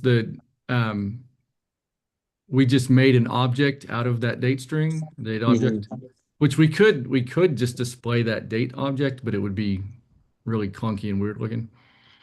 So yeah, the point of that is again to be able to access those methods, and then the actual formatting comes from locale date string, and I think it looks at your browser and like where you're located, to determine Okay. what format to use. So Okay, so if I were to like have a VPN on that's in like, I don't know, China or something, and they do it differently, then it would reformat it in the way that they do it. Yes, exactly. Okay. Yep. And there's a bunch of other options. So if we did like, let's see what other options we got here. There's two just local string. I don't know what the difference there is. Let's see. Okay, so that gives us like with time as well, which obviously this is not our time. So that's interesting. And would that be the time that the data was entered in, or would that be like the time that you programmed it to pull? Like normally this is UTC time, but it should be 55 if it was. So I'm not sure exactly why that's that time. Let's see if it'll tell us.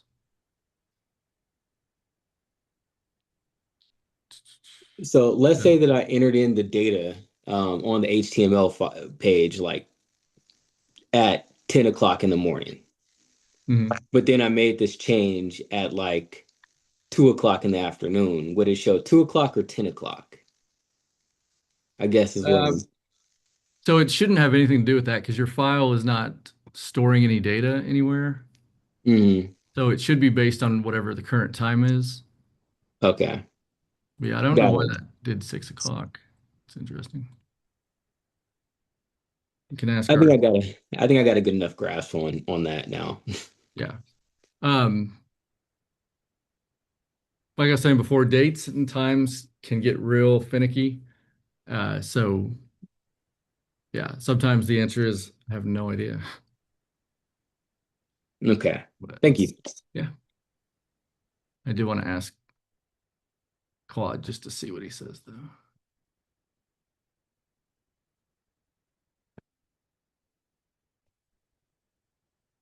And here. Why does this date here?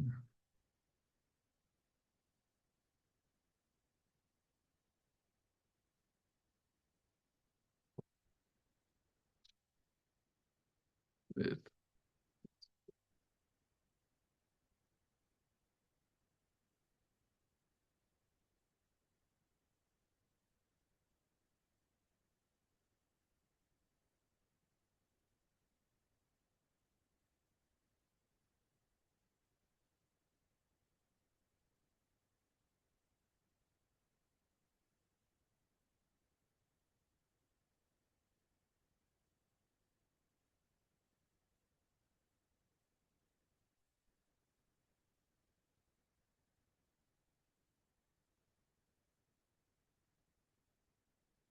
Oh, okay. So the reason it's 6 o'clock is because the date we have doesn't have a time on it. And so it assumes the time is midnight. And since 6 o'clock is UTC um, for midnight for our locale, so it's, we're whatever, 6 hours behind UTC. Um, that's why it gives us 6 p.m. That makes sense. Yeah, it makes sense. Okay, cool. Thank you. Yep. All right. Let me put this back here.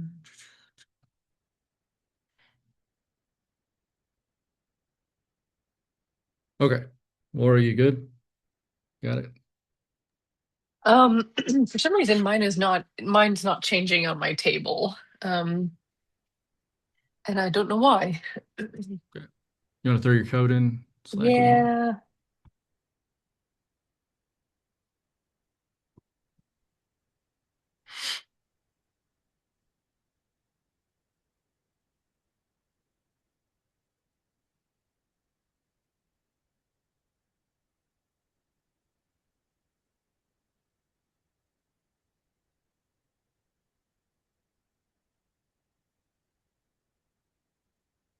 Okay. Let me pull this over here.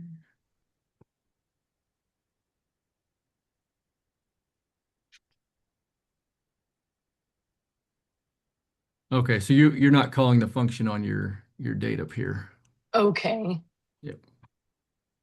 Yeah, so you'll do it just like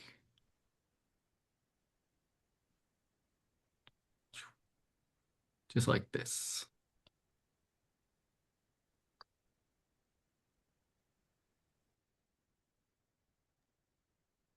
Thank you. And that's a very common thing as well you'll like have a function that you wrote out, but then you'll forget to actually use it. So it doesn't do anything until you use it.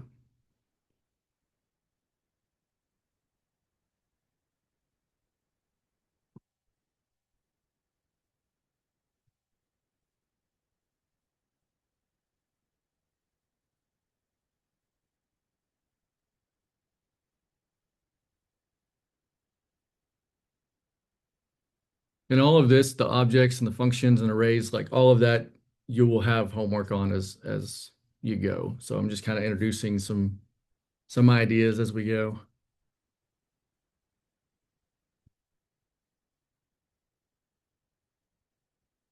Okay. See the excitement. Good, she got it. All right. Okay, any other questions on dates before we move on to currency? Good to go.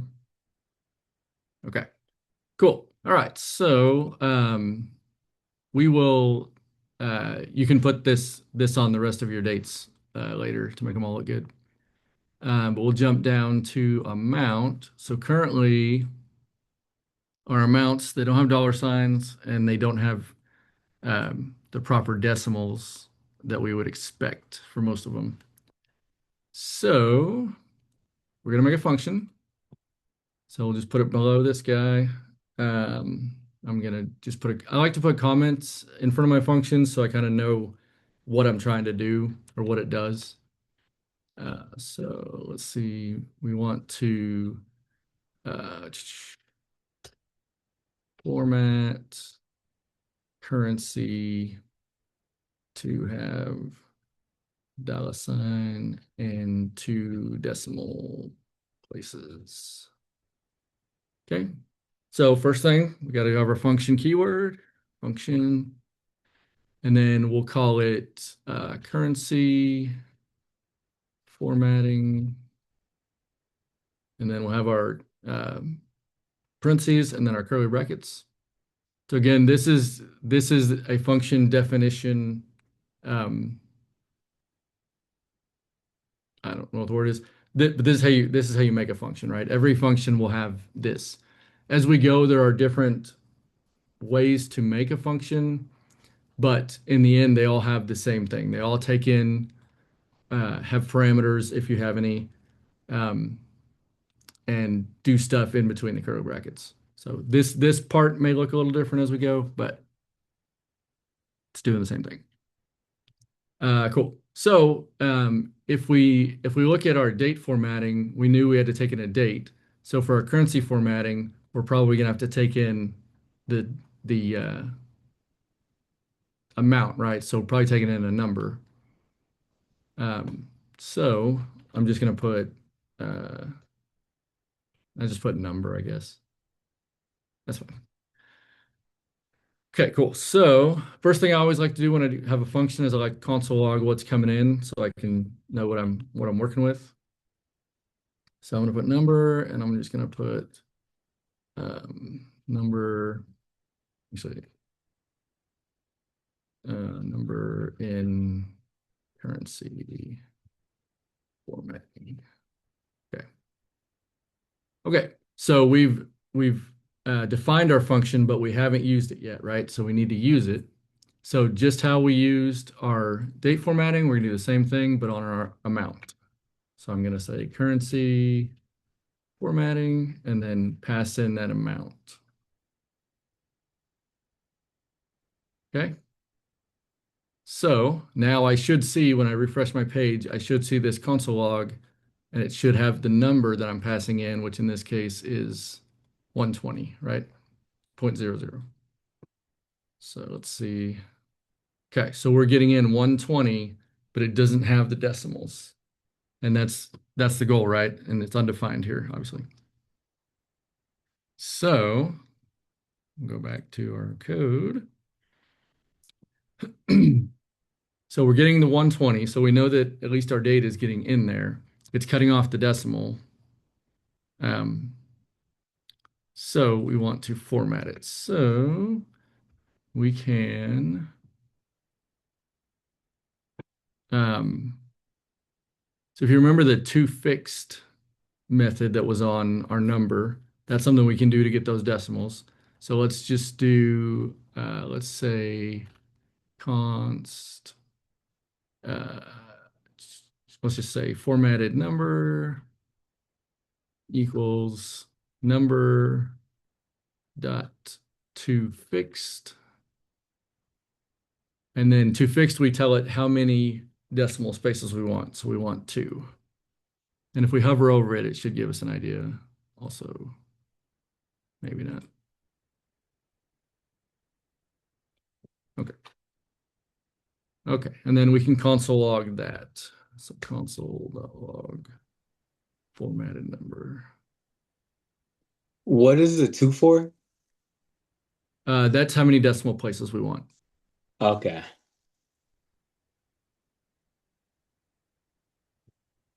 Okay, let's see if that worked. Okay, so there you go. So before it gave us just the 120 without the decimals, and then this gives us the decimals. I want to say, no, it's a number. Okay. Can you go back to your code for a second? Yep. Okay, it's just console.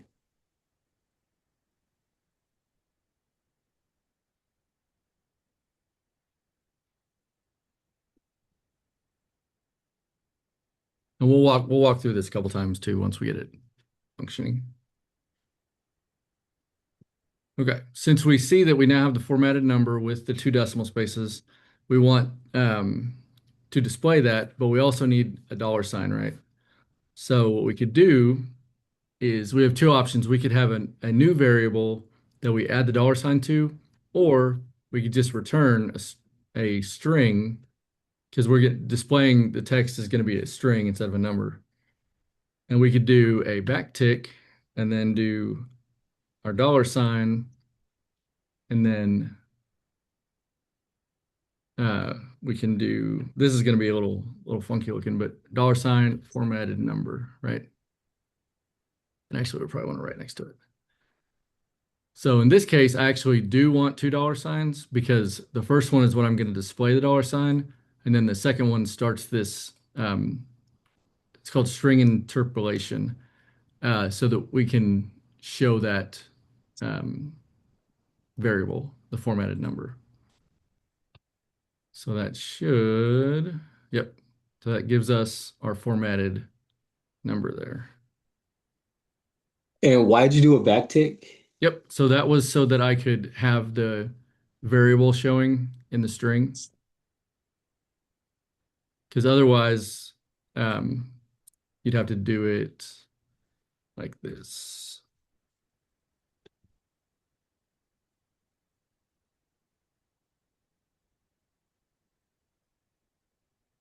Like that. So this is using just quotes. This is string concatenation. So you're just adding the actual formatted number to the string, right? And so this should give us the same result. Well, it has a space because I put a space in there. But using backticks, I'm able to just put it all just in the line. Like, if I hit the right button there. There we go. So my actual string part is just this $sign, not the dot. And then I'm putting this with the $sign curly bracket, I can actually just put the variable right in the string. So kind of like how earlier, like with the name, we could have a string that says Slug. like if we had the first name plus, and then we had that to make a space plus last name. Instead of doing that, we could do the backticks and just bring in first name and then just have our space right there and then do last name. So that's kind of the difference. Does that make sense? Yeah, but so you're showing it reformatted, right? Yes. Uh, I'm not. I gotta figure out. You know what? I probably didn't call it all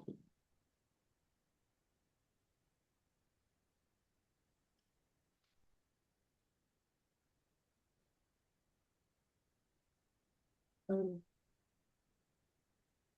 State.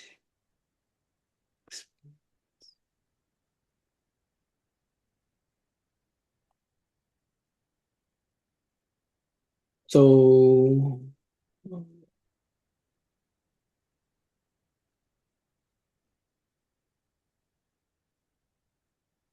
uh,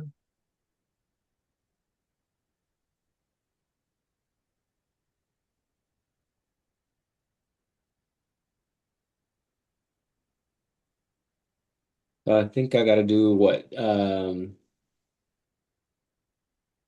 Dot.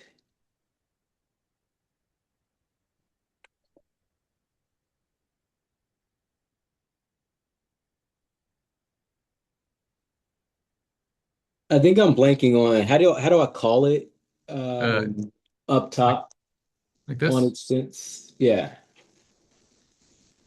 Uh, amount. Okay, I could not remember what I was supposed to. Uh, I uh, messed that up too, if it makes you feel any better. I was in the right place. I just was. Let me make sure. Yeah. That didn't do anything. You want to throw it in Slack? We can look at it. Yeah.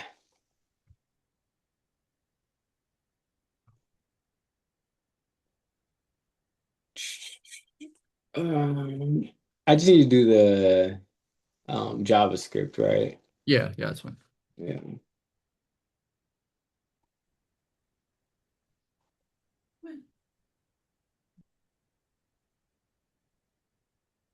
Yep.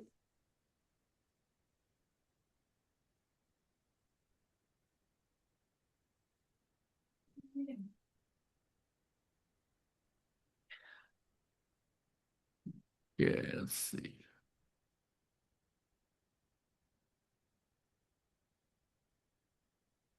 Yeah, so you're not calling it right here. I'm not. Uh, Okay. What am I doing right there? nothing. So you just use your currency formatting, right? So you put it here. So it'll look like da, da, da.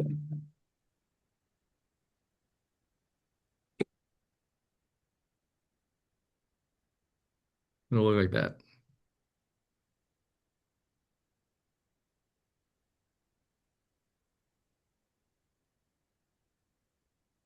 Okay, where do I put that Right again? here.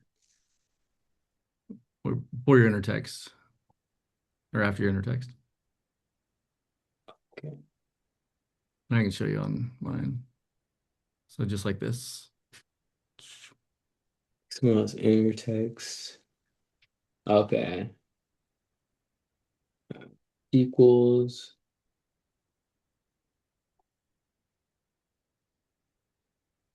See.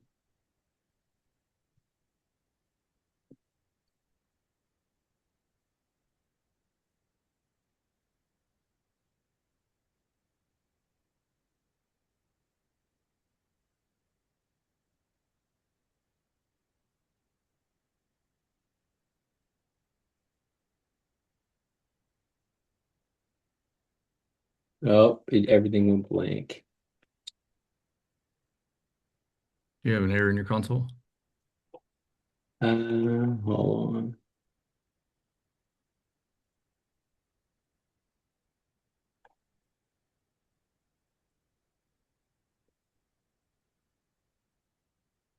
Yeah, uncaught syntax error after argument list at index.js 6962. So that means 69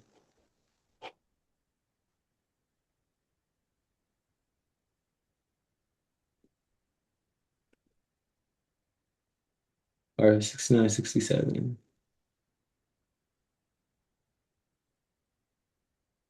I do, but I don't know what I did wrong. Okay. Screenshot that and throw it in Slack. The error. Hmm.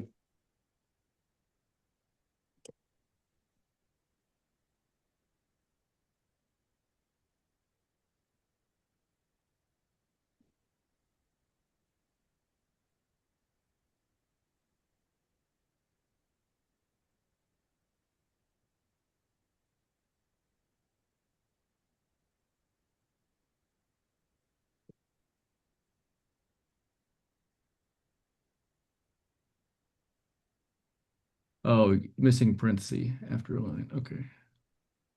So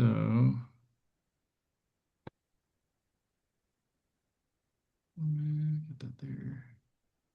Oh, I think I see. I think. No? Oh, Do you have the parenthesis after amount? Yeah, I was supposed to have double parentheses and I only had one. So I'm still not getting the reformat.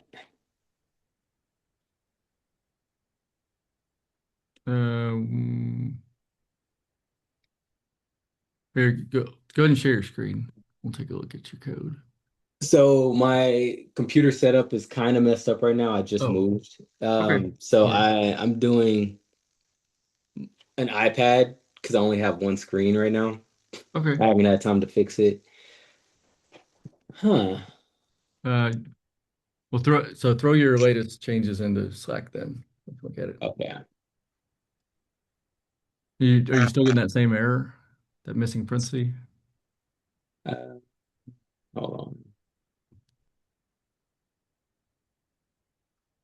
No, I'm not. But it's not showing anything. But the number in currency formatting is 4.5.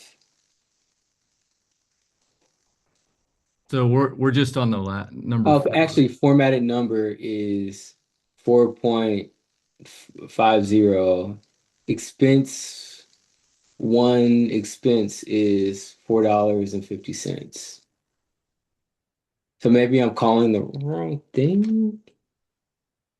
Well, the only thing I've called it on so far is the last value, the last amount, the 120.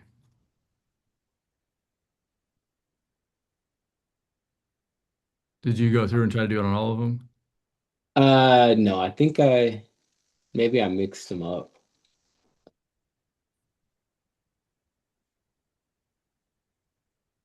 Date.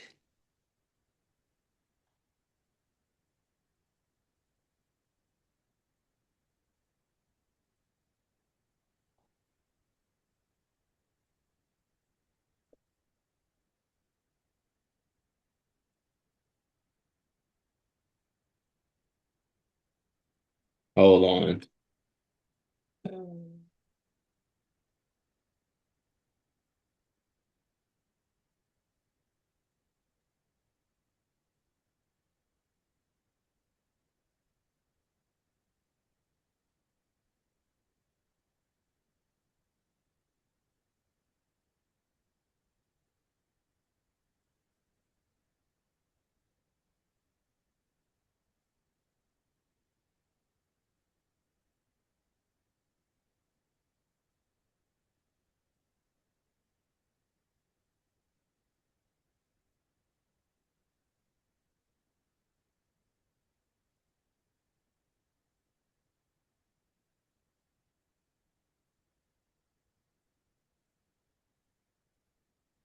Okay, I got it to work. But oh, okay. I think I know what I did wrong because I got the formatting to work, but instead of being under amount, it's under expense. It pulled the number. Okay. I know what I did wrong.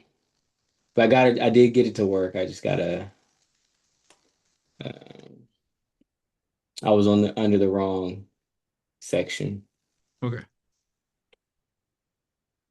Would it make sense? It does. I just gotta Fix it up. yeah. Expense, so it needs to be under amount. Categories. Amount.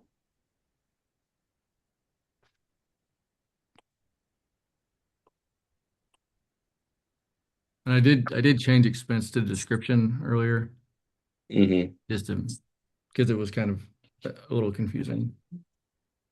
Okay, yeah, I got it. I got it to work. Okay, cool.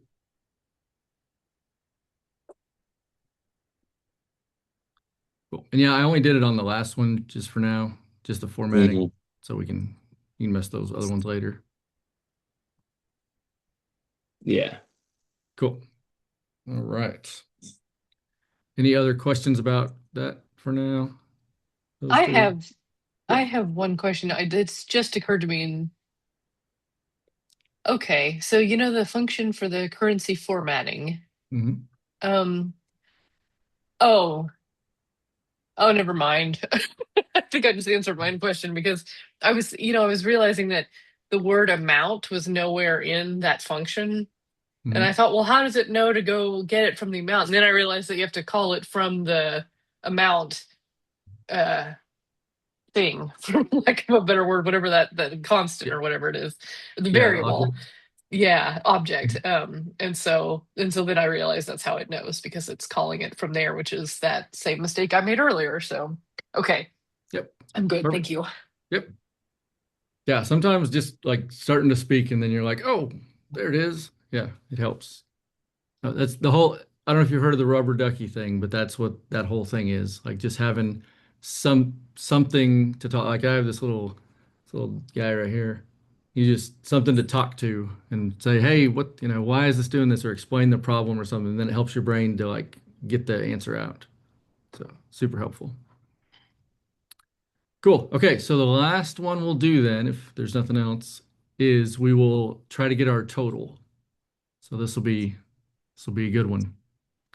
Um, so let's think about this. So we want to get the total amount, so the total number, and we want to display it here instead of this question mark. So if we, where did my code go? There it is. Okay. So if we look at our HTML page, this is our question mark. What do we need to do here to be able to access this element in our JavaScript?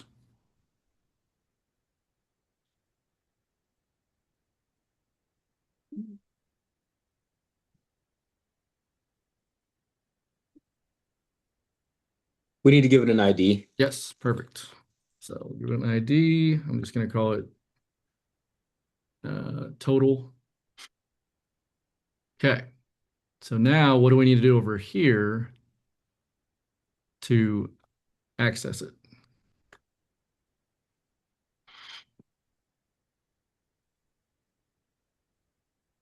I'll put it up here.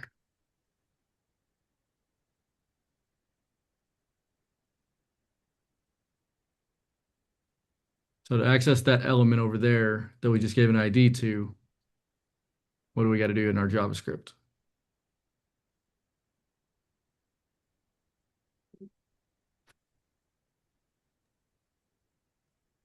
Do we need to um do the document get element by ID call or Yep, whatever exactly. that's called? Okay. Yep. So we'll give it a variable. So I'll say total element and then document.get element by ID. And our ID was, what did I say? Total. Yeah, total. Okay. Something I think I pointed this out last time, but it probably wouldn't hurt to do it again. There are a bunch of other ways you can get elements. So element by ID is definitely the most common, but you can get like by class name, by name, by tag name. Tag name is like h1 div whatever. If you need to get a bunch of elements, like it's get elements by class name and tag and stuff. So if like say you wanted to, I don't know, change the background color of a bunch of different elements that have the same class, you could do that by doing get elements by class name and passing in that class name. So a bunch of other ways to do stuff as well. But to get when you're getting like a specific thing, get element by ID is the most common. Okay. All right. So now we have access to that element, and we're going to want to change that question mark into whatever our total is. So we're going to do basically the same that we did before, right, with the inner text. So I'm just going to do total element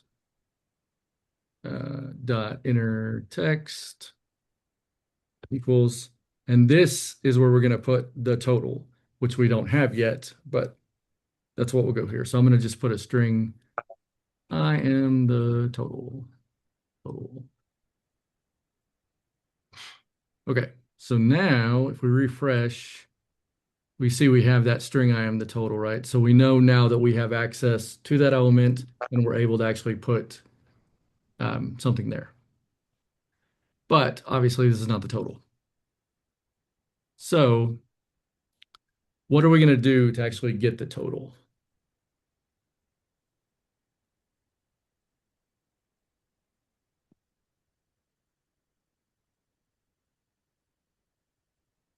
Any thoughts? Would it be a function to add up all of the uh all of the expenses? Yep, that would be good. So let's make us a new function.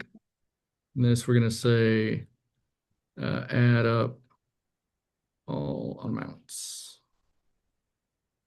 Or probably would say sum all amounts, whatever.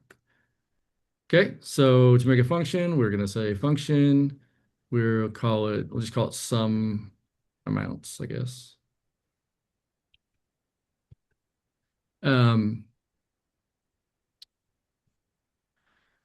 So in this case, because we're going to be taking in all of the amounts, so from all the expenses, we could say like amount one, amount two, and pass them all in that way. Or we could just use them inside the function. So this is a good opportunity to talk about scope a little bit. Because all of these variables are not inside of functions, they're in what's called the global scope. So they're accessible anywhere in this entire file. Okay. So we could use them directly inside this function because they're accessible outside of it. Okay.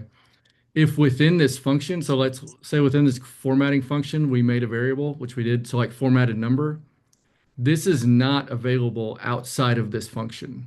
Okay. So we could not use formatted number variable over here in this function or anywhere outside of it. This is function scoped, right? So scope's just within that function.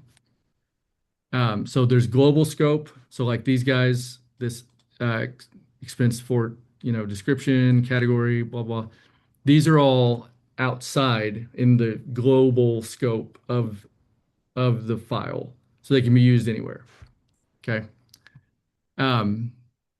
So in this case, like we don't even really need to pass or have a parameter or pass any arguments here. We can just directly use the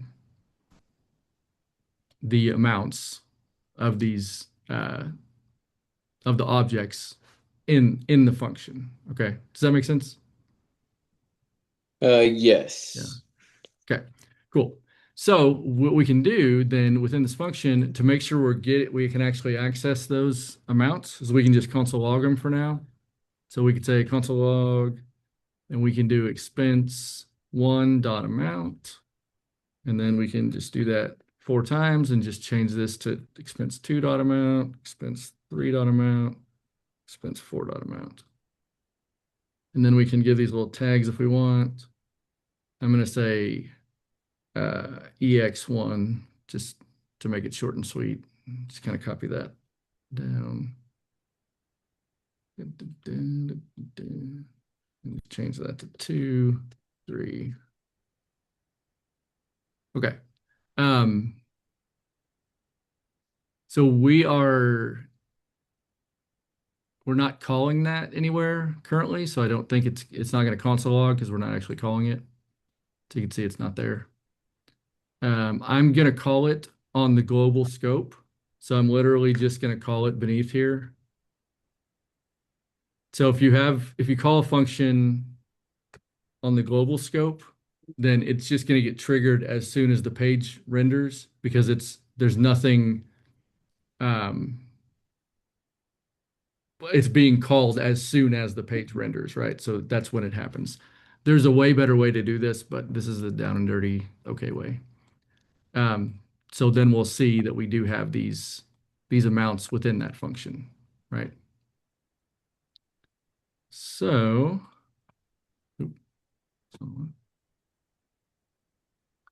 um, so now that we have the amounts, now we need to actually do the addition, right? something we should consider that we probably should have considered on currency formatting is to actually check that this is a number. Because if you pass in a string and we try to do a to fixed on a string, we would have got an error. Which actually, let me, just for fun, let me try that. Currency formatting, bypass in Taco Bell. Let's see if we get an error. Yeah, so see, we got an error here saying that to fixed is not a function. So because the number in this case would be Taco Bell, so Taco Bell to fixed does not work. So this is a good thing to keep in mind when you have functions is you need to verify that it is the type that you want. So what we would want to do is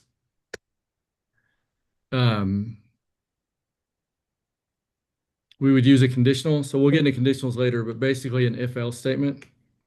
And so we would say if type of number does not equal number, then we're going to just do a console log for now. And this is a little bit off the deep end, so don't worry, we'll get more into this. This is not a number. So then we should see, yeah, so see, we see right here, this is not a number for passing in that Taco Bell one. Okay. We'll get deeper into that. Don't worry too much about it right now. Just keep in the back of your mind, you're going to have to do some validations in your functions to make sure that you are getting what you want to get. But again, don't worry about that too much right this second. We'll just assume that our users are perfect people and they pass in the exact data that we want, which is never the case. So, okay, so back to our sum amounts. We just want to add these all up together, right? So let's just make a variable called const.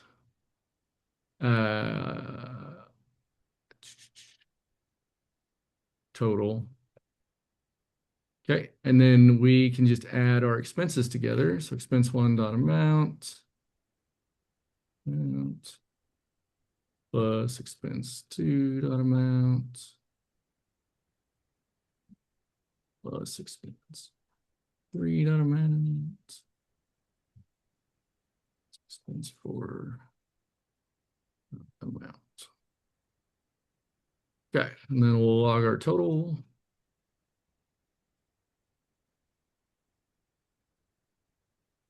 Okay, so let's see if we get our total.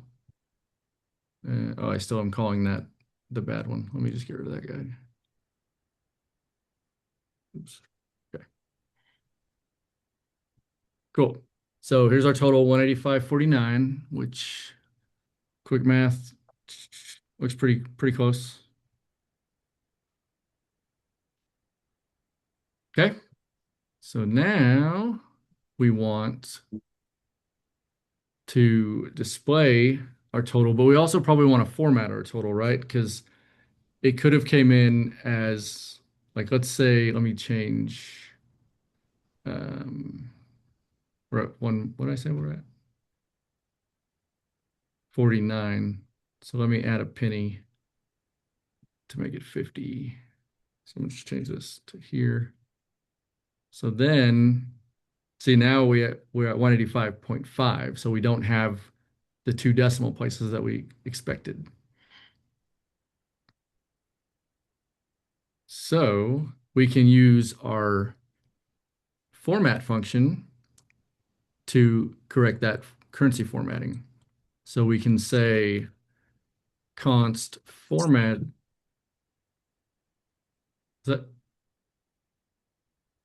okay? Formatted total equals currency formatting, and then we can pass that total into that. And then we can console log formatted total. Oops.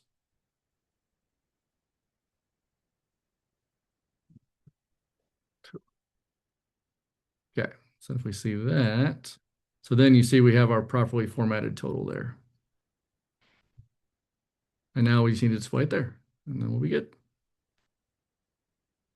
Keep hitting the wrong button. Okay. Cool. So now we just need to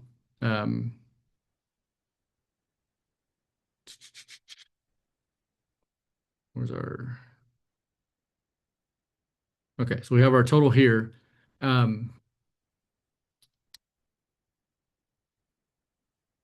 Let's see. Oh, because we're calling it the global scope. That's right. Okay. So instead of calling this in the global scope, well, first off, we need to return that actual formatted total right there. And then instead of calling this in the global scope, we're going to call it on our total here, or enter text for our total element. And that should display our total, which it did. Okay. Go back to the code. Yeah. I didn't see I know what that. you did. I know that was super fast. Uh,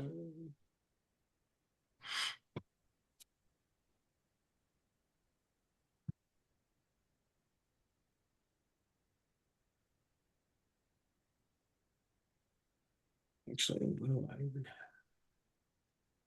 I'm going to be right back, and then we'll walk through it again.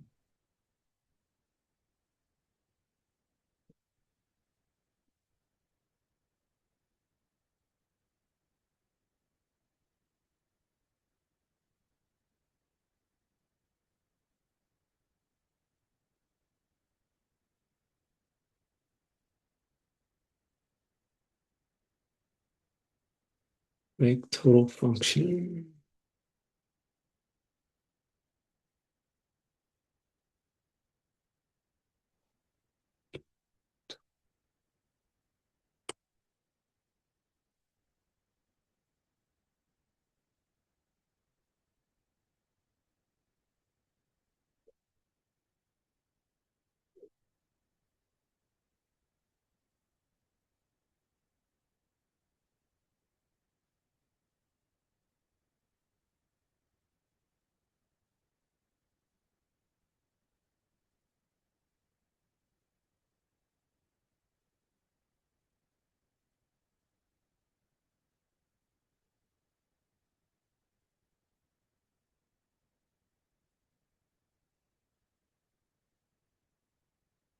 Okay.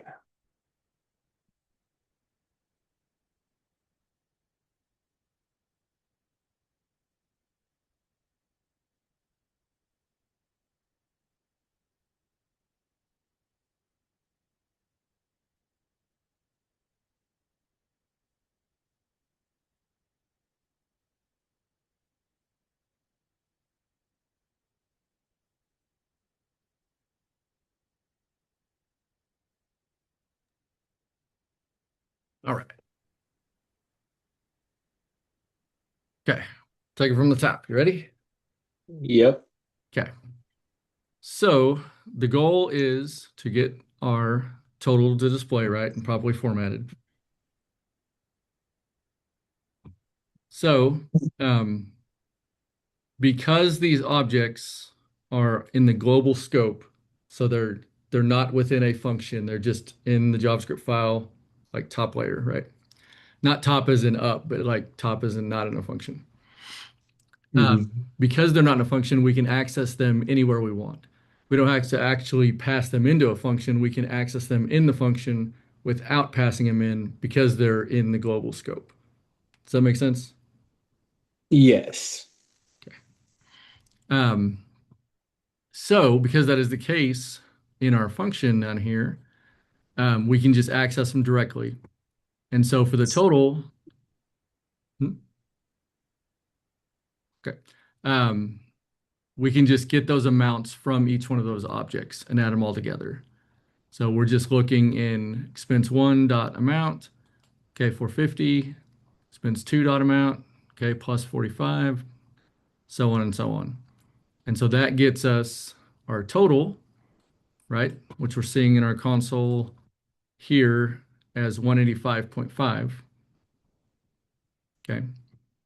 And then we know we need to format that so it'll look like the dollar amount with the two decimals. So since we already have a function that does that with our currency formatting, we don't need to rewrite this code in this function. We can just use it because it's already there. And so we just take our total and we pass it to our currency formatting function. So it's going to come up here as our number. We're going to make sure it's actually a number. And then we're going to do our formatting with our two fixed. So we're going to give it the two decimal spaces. And then when we return it, we're going to have add our dollar sign, right? So it'll look like dollar sign and then our number dot two decimal spaces. Excuse me. So that will get returned back here where we called it to and stored in this variable, formatted total, which we're going to then return from wherever this is called at. Okay. And we're calling this the sum amount right here in our total element dot inner text. So whatever is returned from this sum amounts is what's going to display as inner text in our total element, which is then right here.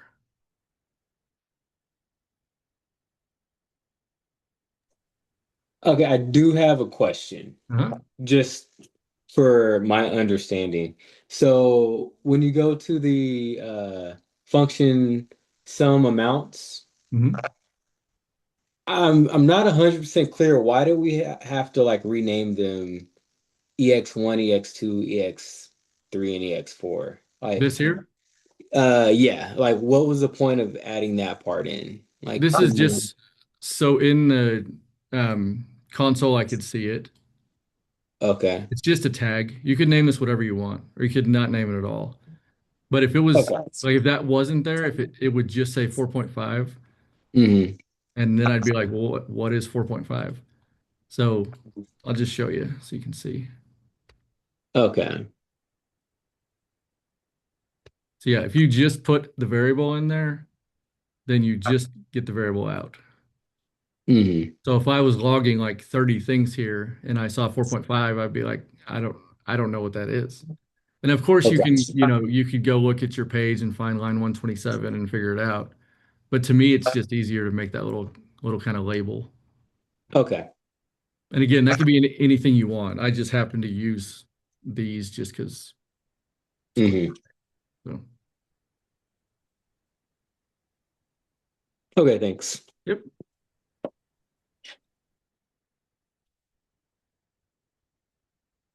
Laura, how's it feeling? I think good. I just need to figure out where I put the function in the total element, the total amount in the total element. In the inner text? Yeah, in the inner text thing. Because where it said I am the total, and Yep. I'm pretty sure I need to take that out and replace it with that. Is that what I Yep. need to do? Okay. Exactly. Yep. Okay. I feel pretty good. I just need practice, I think. Of course. Yeah. Yeah. Definitely Same. a lot of practice. Yep. It is. Yeah. Following the data is like that's the key, right? To understand, okay, this is going in here and then it's you're being changed to this variable name and then passed to here or whatever the case may be. Like that's the biggest uh, thing to learn, right? Because like that's at the end of the day, that's the whole point, right? Is we're going to take some data from somewhere, put it somewhere else, do some stuff with it, send it back. Like that's the whole shebang. So it's just understanding that, like how to follow it and then how to find it. And then like with objects, like I'll just to kind of blow your mind just a little bit. When we start messing with other people's objects, uh, it gets pretty crazy. So for example, this is the Pokemon API. Um, and API is application programming interface. So it's just data that is available on the internet, basically. Um, but they have uh, this. I don't know why my screen is so huge. Reset. Like this is for the Pokemon Ditto. This is an object that they have, and this is all just like if we look at it JSON, Like this is all one just giant object that they have. And you would like if you want to get something out of this, you have to know, okay, I'm going to go in here. Okay, here's a key of abilities. Abilities has an array that has an object within it with a key of ability that has an object that has a key of name that has limber. Okay, so this is called drilling down. So you would take this object and you would bring it into your program, and then you would, if you wanted to get like the name limber, you would say, okay, ability. Actually, I'll show you. Let me just copy this.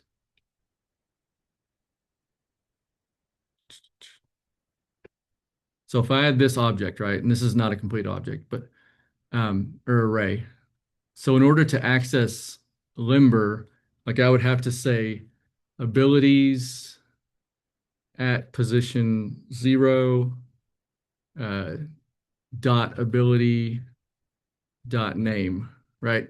Like that's what's going to give me limber because I had to go within the abilities array at the first position, which happens to be this object. So that's the 0 index. And then I have this name of ability that's an object that has a key of name in it that has a value of limber, right? So this is same thing we're doing here. We have an object name expense. We have a key name amount that we want the value 450 from, right? Same thing, just a lot deeper, a lot more levels. And this is what you'll deal with in real life, like when you're bringing in data from your database or whatever. It's going to come in looking something like this.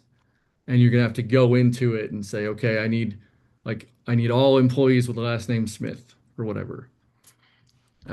So just a little kind of real world example for you there. And really, this expense tracker is very real world as well, because you could build a whole app, as expense tracker. So.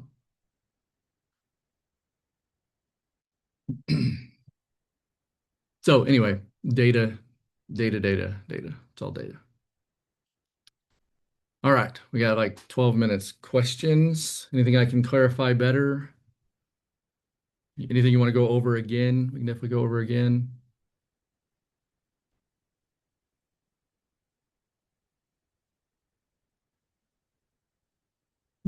It's all just going to build upon these things. And again, you'll have objects and arrays and functions in upcoming homeworks. So you'll definitely get a lot more practice with them.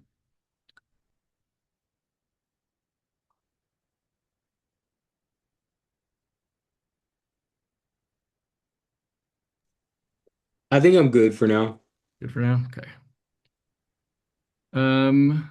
Let me look at my notes here.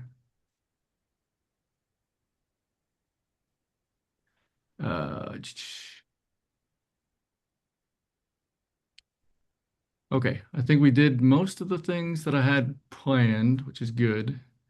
Some of the things that would be different and that will be different, like you're not gonna have. Oh, my dog's going crazy. Hey, go. Um, like you're not gonna manually really have like all of these IDs for each one of these things. You're gonna have probably an array and a loop, and like you'll go through the loop to then display over here. So really what you'll have is probably won't have any of these TDEs. You'll dynamically make them in the JavaScript to then appear over here because I mean this is not maintainable on a bigger scale, you know. And so we will refactor all of this to be that way in the coming weeks. But this is a good way to get started and understand how to, grab the elements and all that. And you definitely will do stuff like this on an individual basis of things. But when you have a lot of repeating stuff, then there's much better ways to do it.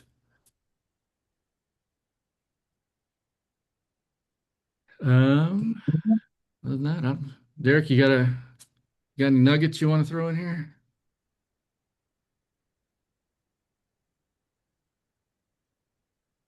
No, not right now. I don't want to get ahead of myself. So Yeah. I hear you. It's hard. It's hard not to. yeah. Cool. Okay. Well, then I guess I'll let you have some brain space back. I'll post this in the channel. I'll add a little bit of validations in here so you can kind of see how those work. And then I'll post the homework, of course. So yeah, any last minute things you can think of? No, I'm good. All good? Good, Laura? I'm good. Thank you. Okay. All right. Well, yeah, I'll post all that and I'll see you all Wednesday. And in All right. between, definitely reach out if you got any questions, please. Yep. Will do. Hey, All right. Later. Thank you All so right. much. Yeah, Welcome. thank you. bye, Welcome. everybody. Bye-bye. Bye. Bye.